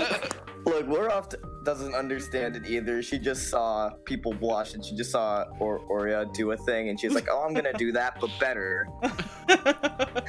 It's Love Shack. I don't think she really understands what she's doing. Alright, so, she kind of like, she sets herself back up and gets back at Domina and looks at you all like, alright then, so what do you all want to buy? I assume you all didn't just come here to enroll me into some sort of mercenary gang. I want rock. She looks at you like, I just gave you rock. I want rock. Can I have Can I? magic? Can I have magic rock? You can't have magic rock, you can taste magic rock. Okay. That's good Well, enough. didn't you already have the magic rock in your mouth? Technically, you just want the I other want- rock. I want more magic rocks, okay? Well, I guess the question is now which rock do you want? Do you want the other round egg-like rock, or do you want the really big rock? I want the big rock. She looks at Stoneholm and is like, I don't think this kid understands the meaning of getting stoned. I blush quite a bit. I don't think she understands the meaning of a lot of things. I'm assuming. Alright, I mean, technically she's 4 years old, but that's not something we're gonna talk about. Look, I'm using the same backstory as another campaign, and technically that's not something we're gonna talk about yet. So to everyone, they're like, So "Oh yeah, now she's there's totally." pedophilia. Yeah, we don't recognize that, no. No. She. only in your fever dreams do you remember the other. Oh yeah, it's a long story, but technically she's 4, but in reality she looks 30 or something.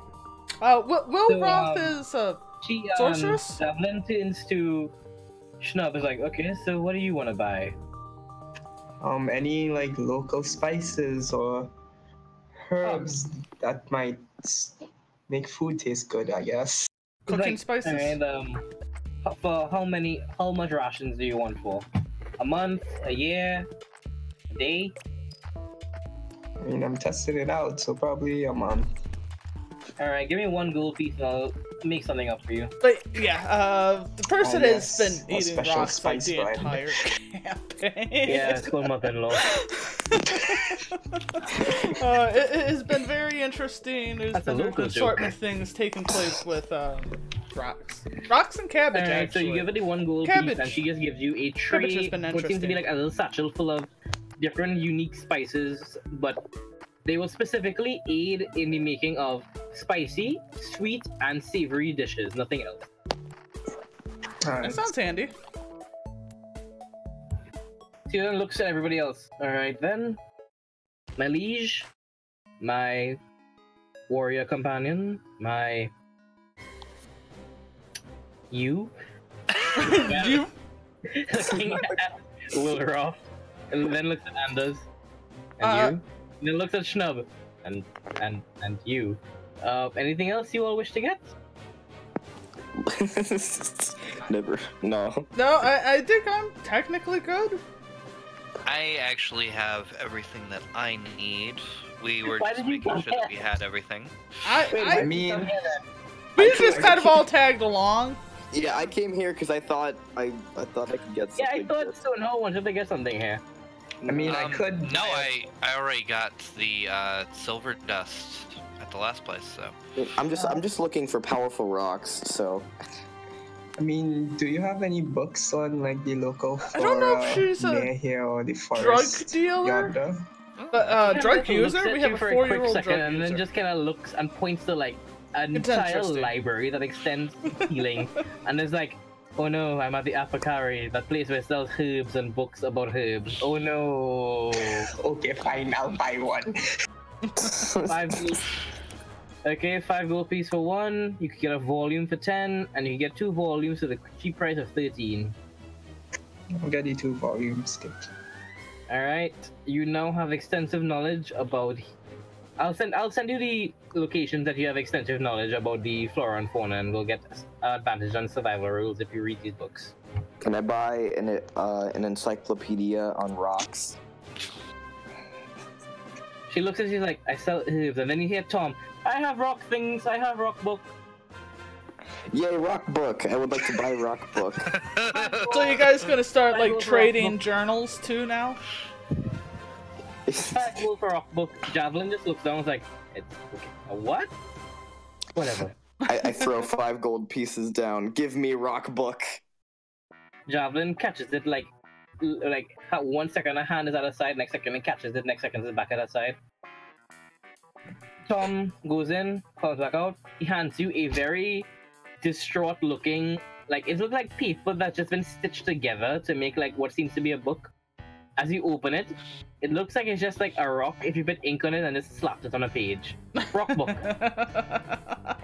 I take the rock book. I begin to study the rock book. Roll me a wisdom. Roll me a wisdom right now. Oh no. You just picked up an Elder One's tome. Oh. Natural 20, baby. Let's go. Holy shit. You Alright. can now, after looking at this book, you can now choose, instead of bludgeoning, you can choose slashing or piercing for the type of damage that you do with any of your rock spells. And your rocks can also, if... I'll send you the rest of it, but god damn it! Rocks are me. And now all rocks taste better, no matter what kind of rock. They taste better now. You Yay. have more appreciation apparently for the rock. I ask, can you speak rock? Do rocks You just hear even... the grinding of what seems to be like rocks grinding into like an avalanche, basically. Oh. And nobody else hears this. Everybody just hears tremors, basically, just that, like earthquakes, the sound of earthquakes. Wilruff, however, while holding this book, hears this. Ah, yes, I am quite fluent in the language of the earth, the mother, the Gaia herself. Can I It do goes I know into how to do I know how to respond? You don't know how to respond, but you definitely know how to understand it. I would assume Nod. you don't have the organs to respond is really the problem. the organs. Maybe you could replicate- communicate with banging rocks. Yeah, I have to say, can I replicate the sound by like shifting the rocks that are inside of my stomach to like recreate the sound through my voice? Oh god. As you make the sound of whales dying, you just hear Tom just say back to you, "Don't worry there, madam. You'll be getting the advantage and the ability to talk to the earth and the mother and the land herself soon." I nod. All right, I say thank you for rock stuff. We leave now, and I walk out the door. Don I'm says too- so she takes it for granted. I hate you. Hey, sons. Flora turns and looks back. Look, we best not gravel. We must go. You know, I wonder how long it takes you to do a couple of these jokes for me. I don't know, it's a little gritty. Stop it! No, you're out rocking my puns. All right, let's go. Well, the DM's away. The rock mage will play. So, as you guys leave the apothecary, Javelin actually follows behind you all for a bit. He seems surprisingly interested in Stonehall. Of all people, actually.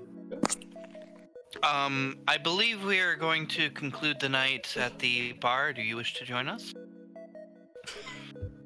It's been Honestly, it's been So maybe 30 years ridiculous. since I've actually met one of the clans from the west. I'm If dying. you don't mind, Slowly dying. beat me in a duel, and I will pay for the drinks for your entire party. Go, go, go, go. Chug! Oh, All wait, right. wrong game. She's like, Hearing It's just chanting. Hearing the chanting, I just start yelling, rock, rock, rock. she looks at you and then says, I rather not dirty our armor and dirty our skins with the weapons of our own. And I would hate to inflict injury onto either of us from this. How good can you hold your liquor? Howard, do we need my table? Got a table? I smile and I say, "You, my friend, are on." We have now entered the bar. It is 6 o'clock in the night. Everybody is there, ramping up this fight. Everybody knows Stonehall now as words about the adventures that they had in the Dwarven ruins have spread. The entire village knows about your adventures and your amazing escapades. They're rooting for you. Surprisingly, you guys think the floor on the wall seem a tad bit darker than the last time you came here. They're painted black for some reason. Who knows why? I don't know. The tables themselves as well. However, along with you, Stonehowl, the crowds are also rooting and cheering the Javelin right next to you. The local hero, the Dragon Rider herself, she who has ridden many dragons from day in and day night out. My god, this fight will be amazing! The barkeep looks at both of you and then says before it starts, alright, you're a half-orc and you're not human, so can I at least get some, like, insurance money that you guys don't break anything? Shades pops out of nowhere and then puts Doot on the table. Why is the rum Oh gone? my god. I put him on...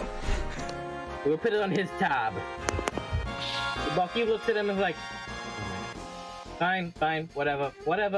I don't need my alcohol. I don't need to be in business for the next 2 days. Why not? Sure, whatever. Sure. Why not? Sure! Cheer up, I'm sure it'll be fine. You're making money In off of 5 it? seconds straight, he turns around and stacked in his hands are 20 mugs. And he rests them on the table, all filled with Jesus. ale. He looks at you and then says this straight up. Alright, first 5 are dragon whiskey. Next 5, dwarven ale. Next 5, elven... Well, an elven brew, but I added my own special touch to it. And the last one is from the Dragons of the North. He looks at Oriana. Yours Yeah. people specifically. Oh, can I just go ahead and swipe one off their table? Just to be nice. He actually offers you. He offers Oh. you the bottle it came in. Yeah. Ooh, nice. The bottle is roughly the size of a short sword. Okay. It's like a crazy large, long sake bottle. As both of Well, you, when everything's set out, I'm just gonna start, like, without any question or anything going on. I'm just gonna start slamming a couple of these. as you start, her reflexes are so quick. She just quickly grabs one along with you and goes for it. Constitution save for the first 5 rounds. Oh. So I need Just one. Constitutions, just one. Okay. Just one. Okay. That's a 12.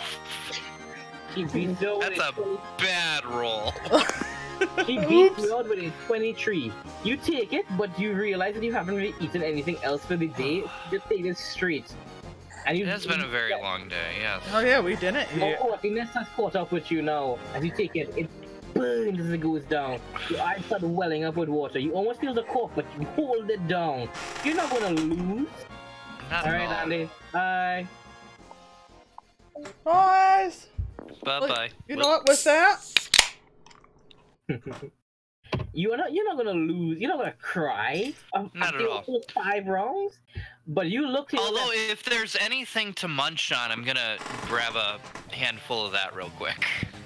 Dude is currently just eating a biscuit. Wait, does You must- bread I'm come not along gonna with take us? food from Dude. Dude That's holds it out to mean. you. Dude holds it out to you. Don't worry, I will give it to you. I hope you win. I pat him on the head and I eat the biscuit. Yay! I'm happy now. And I start with the next ones. You can see Javelin just quickly going through her first fight. The last two, she chugs them at the same time and slams them down. She looks at you with a smile on her face, and you can see underneath her eyes the red eyeliner glowing a bit more. She looks at you. Trust me, I don't even need to think about it. Burning like this is nothing to compare to breathing dragon fire. Who's complaining about burning? She looks at you like, that's right. That's a challenger. Next round, let's go. The Okay. Good luck. Oh, Okay, so this one is an 18. Shit. You have. Well, both of you, you've got your stride. You like. All right, the first one was just a warm up. Now it's a real one. Dwarven ale. I love this shit. Drinking it down, it's sweet. It feels like nuts, like almonds, like chestnuts, like hazelnuts, just coming down. But somehow still like honey and wheat. It's warm and smooth. You could always trust those dwarves to make a good ale. I think do because I think that helped. Yep. Yeah. Yeah, that biscuit was surprisingly filling. It felt like a good berry biscuit. It's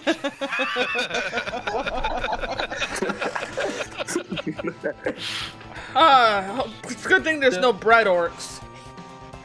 Oh god. Oh. Oh no. Sorry, I know this is a very tense moment, but a game that I play in, like I'm not currently doing it, but there's this world called Earth Dawn, and there are orcs in that, but they produce this thing called hurlg bread. Okay. And this is basically just alcohol that's been sitting for so long that it actually congeals into a loaf. Oh! So I just imagined they kind of loosely added the flour and stuff, and then it just evaporates away. Like, not even added flour or anything. It's just from the yeast and everything from that. It takes a while to be able to actually get this together. But it's like a solid-ish substance that is like the finest whiskey you could ever find, and most races can't even stomach it, but orcs, it's a delicacy. That's hard sounding. Oh, it's horrible. So now you guys have made it to the elven ale with a specific little touch added to it. So both of you make that constitution one more time. Okay, curious on what this little additive is going to be. So that's a 15? No, 14. You beat her out. She actually gets a 12. Wow. So as you still feel the effects of it though. This is yeah. It's smooth, it's watery, it's elven. Elves don't make good wine. Elves don't make good shit either way. They can't make something strong. Yeah, it's very fruity, but it ain't gonna meet anything to your half-orc standards. Mm-hmm. You swallow it like if it's water. But then it hits you, as you're chugging your fourth glass, and Javelin's on her third. You feel it in the pit of your stomach. That's really warm. It's really hot. That's coming out of my throat. You belch fire. Like, literally into the air? Yes, you belch fire right into the air. Full anime Javlin style. looks at you, a little tear in her eyes, it streaks down as she looks at you, then she belches fire out as well. Holy shit. I pose, flex, and then kind of offer a hand to her. He looks at Kind you of like, heck yeah. He looks at you like, what do you mean? There's still one more round to go. Both of you take 7 fire damage. Alright. I assume they gotta roll at a disadvantage now? No, this is actually like the really hard one now for Ati because this is this is Dragon's Ale and he has an advantage on this one because this is what she was bred on basically. Mm-hmm. So this final one, right now it's kind of like a tie. It's a tie with her winning the first one, second one being a draw, this one being Ati's win by a margin. Final one. Roll for dragon whiskey. Am I at disadvantage right now? No, you roll normally. She just rolls with advantage. Okay. Ooh. Add your proficiency. That is a 21. Ooh. I have Sephiroth music playing, by the way. Fitting. Oh joy, she rolls a nat 20. Oh my. If she didn't have advantage, you'd have beaten her, because he still rolled a 9, and it was like, oh joy, this would be great. Nat 20, me, oh fuck. She drinks up, she sees that she lost it clearly wrong, and she looks at you just happily chugging it down. You're taking this dragon whiskey like a champ. It's nothing to you. You're snorting fire out of your nose like it's nobody's business. You might even put Oriana up for who could shoot the best fire right now. But she looks at you as you're on your foot. She hasn't even started hers. You think you're winning this because she hasn't even started her first glass of the 5. She takes both her hands, grabs all 5 of the glasses in one quick motion, lifts them up, all 5 in hand, tilts them a little bit so they fall into each other, and starts drinking and chugging them down. Holy shit. So the first drink was her savoring the taste and enjoying. The bar goes wild with this. Everybody's throwing people into the air. Do the fight. Midget tossing. All say, "Here it is, the dragon waterfall. It's coming, it's coming." Chug, chug. They count from 6 to 1, and entire minute just chugging. You finish your 5th glass there, and you're just staring in splendor at this. You may have won in speed, but she's winning in just the splendor of this whole thing. Style points. She slams them all on the table, looks you in the face, gives you a very sly and cheeky wink, and then belches flames. She flicks her tongue a little bit and makes the flames go into her heart. She then pokes her head straight through the flame, brushes her hair back, puts one hand on the elbow down, face and chin, and then looks at you and puts a wink. So how about that? Who wins this round? I concede to your showmanship. As I burp very unceremoniously. Woo! Hold on. Can I do this? He turns around and says to everybody, "Drinks on me the whole night. This is going to be one great one." This is technically the Friday of the whole thing, so the Friday night of the bar. So Dwarven voice from a distance. At the end, Wolroth also just steps up. Free rocks on me for everyone. Everybody goes nuts when they hear that. Everybody breathes loudly through their hands. Dude screams and lifts up the Minotaur and tosses them into the air. Fuck yeah, rock! I just begin chucking rocks, like not like very fast, just begin like throwing rocks into the crowd. You get a rock. You get a rock. Then all of a sudden, Hawthorne comes through the door. "Hey guys, what's all the rockets about?" A rock in the face, he falls down unconscious. Yeah. This is getting intense. I'm gonna end the session here tonight on this amazing bar. That was Yeah, definitely. No, spend some time carousing with Javelin, definitely. Yeah. Sans posted up in here, was it dwarf voice in the distance? Is it hot in here or is it just me? Ah, yes. So I guess for the night I'll just pick up with Shades and talk to the chef. Oh yeah, I'll talk to you about that a bit. You have definitely gotten a job with Shades and the chef for the next 3 days. Jesus Christ. Although we're supposed to leave in a couple, or like day after tomorrow. I'm considering tonight one of the days as well. Oh, okay. Oh, he just hangs out the entire night. Yeah, so you're basically cooking a bunch of food for these drunkards right now. Oh yeah. At this party, I will also take the crystal stuff that guy gave me. Oh no, you're gonna share with everyone. No. Oh Sure. Yeah. I did warn you, we can only cure you so quickly. You did warn me, but I technically don't know what the crystal does, so I'm gonna take that. I mean, technically speaking, Javelin will be able to help too because Javelin is a paladin, so. Yay! So thus I will take this crystal and share it. Plus, her brother does drugs, so she has a lot of experience. So what is this crystal? Ah, cool. What is this crystal? Which crystal? Which crystal? The one that the shopkeep gave me. It's a drug. Okay. Oh yeah, you got meth. Oh, Yeah, it's meth. nice. You have crystal meth on you now. Oh, I thought it was like some. Oh, magic Gritlock item. wants a rock, so you get a rock. It's magic to some people. Fair enough. True. So, Pixie how dust. did everybody enjoy this downtime episode? Oh, this was a fun time. A lot of necessary things need to be done, although I feel like I was kind of hogging a lot of that. But... It was funny. I so- gained many intelligence. You did. You did. You got things done. I saw many colors. I need to talk to my cousin. I need to talk to him more. He needs to be a bit more into the party stuff as well. Yeah.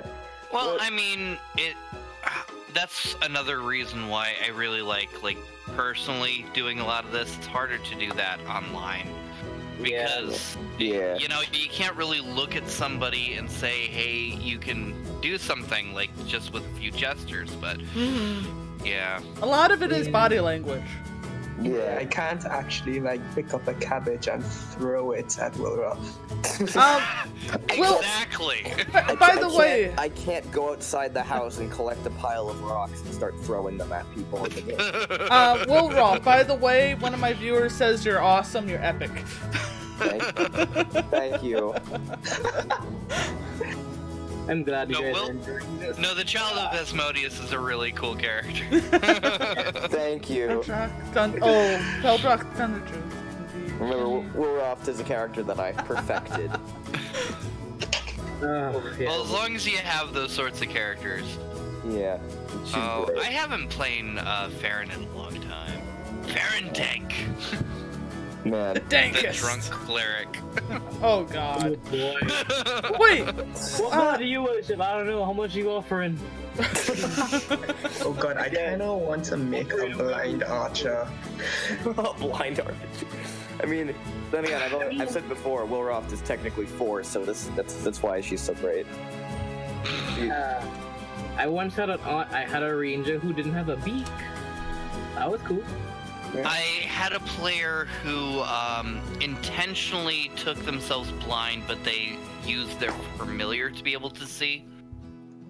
That's about the closest I've come to it. Which actually was very powerful because her familiar was a crane. Oh, that works.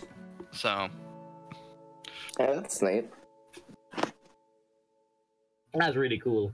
So, there's a few questions before everybody goes off to do whatever they want. I think we're gonna. I think I might wander to Overwatch, but what's up? Yeah, me too, actually. That sounds fun, actually. Yeah. I'm gonna need a little bit, but yeah. I'm gonna vouch for a bit, but did everybody enjoy tonight's session? Oh yeah. Hell yeah. I mean, team special needs is a pretty fun time. Team Special Needs got some time to be special team. Blah. Yes. I am English. Yes. You understand the point I'm trying to make. I understand English. What was everybody's favorite part of today's session?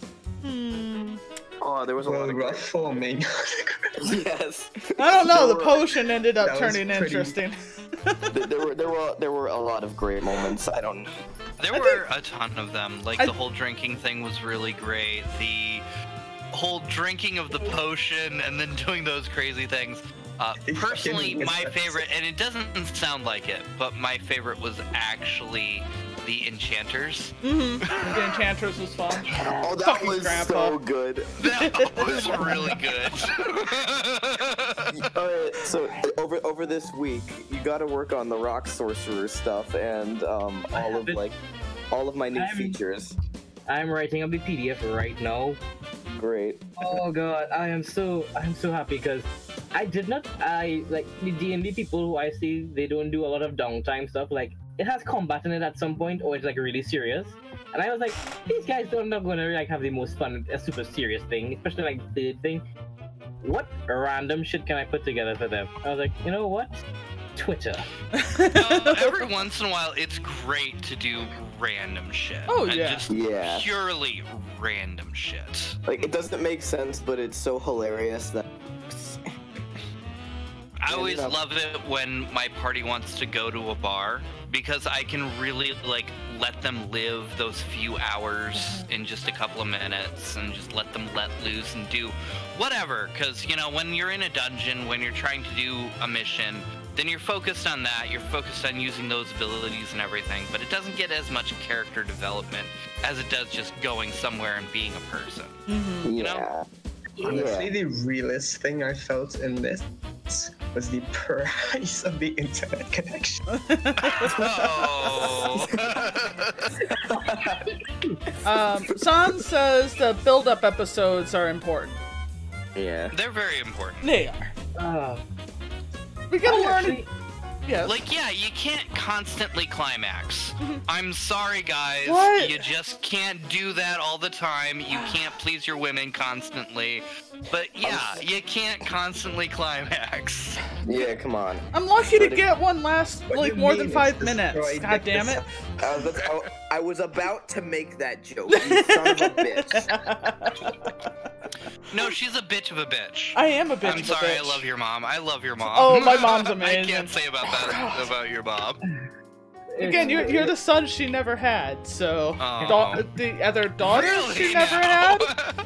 Hey, don't worry, look, I'm the grandchild she never had. Her truck You're the driving's going grandchild on. she never wanted. Although Yeah. that might actually exist, I don't know. No, she's not. Well, That's with grandma, because the other Do I have sister's a- the grandchild she didn't Oh want. yeah, the other. Yeah, the other that one. mom. The other, yeah. Do I have a brother? Um, Mom, is that true? I'm my own grandpa. and technically, I have a brother, but that's by my father. I have no full siblings, and I have 6 of them. oh wait, everybody, can I just get some? Wait, Yes. Yeah. I want everybody's like gold count right now because everybody spent a shitload of gold today. Not very much right now. Actually, I've got 18 gold, 5 silver, and 3 copper. Okay, 18 gold. Oriana, you? I think I have about 800 because I didn't buy nothing. I just jabbed them with the stick. Yeah, that is true. You were really interested in that gauntlet, and after hearing that price tag, you just This kinda, is nothing I can do. I mean, I'm sorry, like, going into the session, I actually had a list of things I wanted to buy. That's fine. I'm cool with that. That just means that you're prepared and I need to be able to accommodate my players. And I was trying my best to accommodate them with both enjoyment and having fun. Yeah. We're special needs. We're pretty By simple. rocks, I did actually want to see if there was like a meld with stone potion at the like alchemist's place or like something like that. There was one potion, but you needed to word it a bit differently to get it. It would Oh have given yeah, you- because of being stone, yeah. Technically, with a lot of these things, like, we do have an extra day if you guys still wanted to be able to buy something. I'd Yeah. recommend looking it up. Yeah, before we continue our adventure, Team Special Needs, we need to go buy more things. Take the Speaking next of day which- seriously. Speaking of which, this campaign can never end. This is too good. I already knew it was never going to be a ones of. The system would Like, have too much fun I'm with sorry, Aura. it. No, God, no, don't Like, be. Once we Like, got to this, This'll go to whatever conclusion it's going to end up, because I know the way that D&D goes, but like, this I think is going to be a group that will survive, period. yeah. Like, even if these characters die, if something happens this way or the other, like, I think, honestly, System, you're a pretty good DM. You're still starting out, but you're pretty good. You want to try and help out your players, which is a great sign of everything. And honestly, if push comes to shove, I will DM. I also have a few adventures that I could pull out too. So I think that we'll keep playing, honestly. Yeah, like honestly, this group just works. I don't know why. I offer system a tissue. Cabbage and rocks energy. Cabbage and rocks. Yes, precisely. That's it. It's the cabbage and the rocks. As I'm just praying to my god, why the fuck? I'm sorry, dude. Sunshine makes cabbages grow. Cabbages grow. Oh, I get it. Why? Dude, Well, hey, there wasn't too much this time in the whole cabbage thing. There was a lot of fun, honestly. There's a lot of rocks. That was so much fun. I got to do 3 characters I really wanted to play, which was freaking the old blacksmith, because Who doesn't? I gotta make Uncle from the Jackie Chan series just beat up Pengu. God, that was... And then I got to have my Hoppy. I love that Hoppy so much. Twitter. And the Twitter thing. That was freaking hilarious. Oh no, it's trending.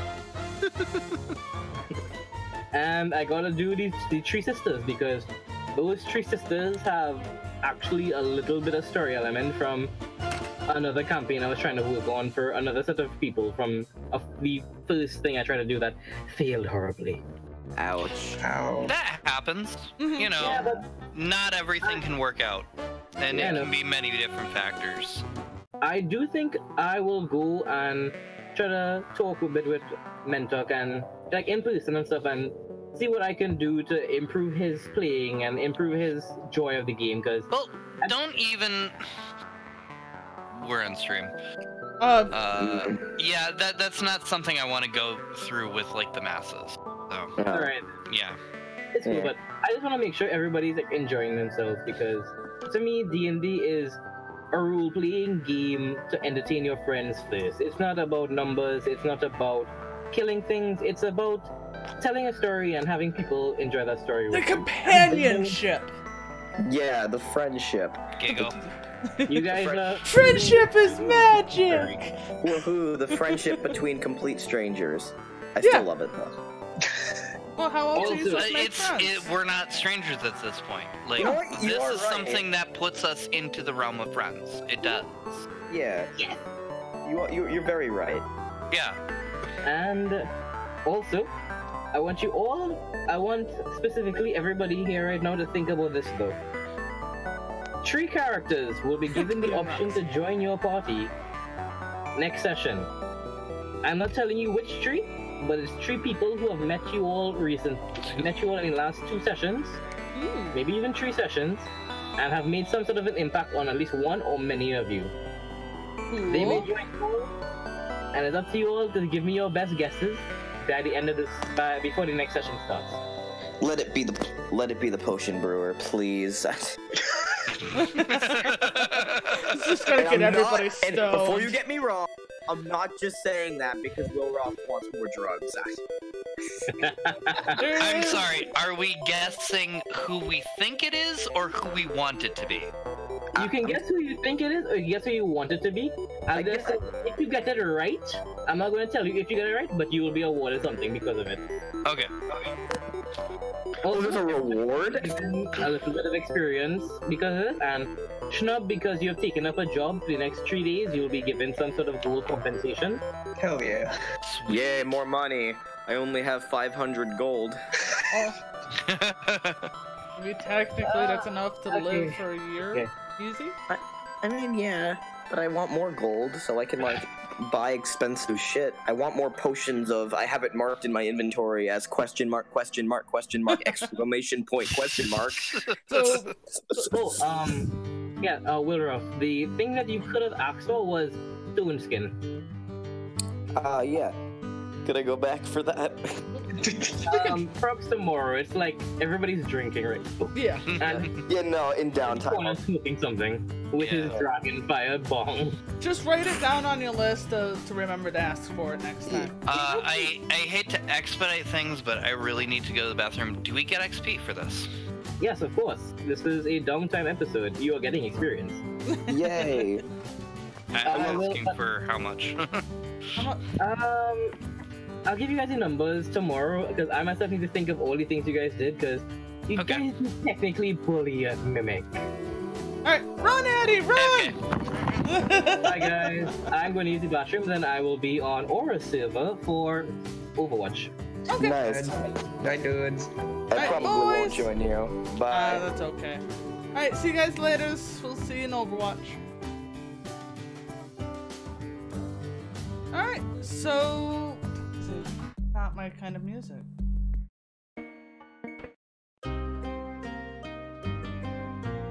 Alright, well anyways, I'm going to stop stream, we're going to do a quick restroom break, and we are going to continue on Overwatch. So, yeah! See you guys in a little bit. Has fun, and enjoy the song.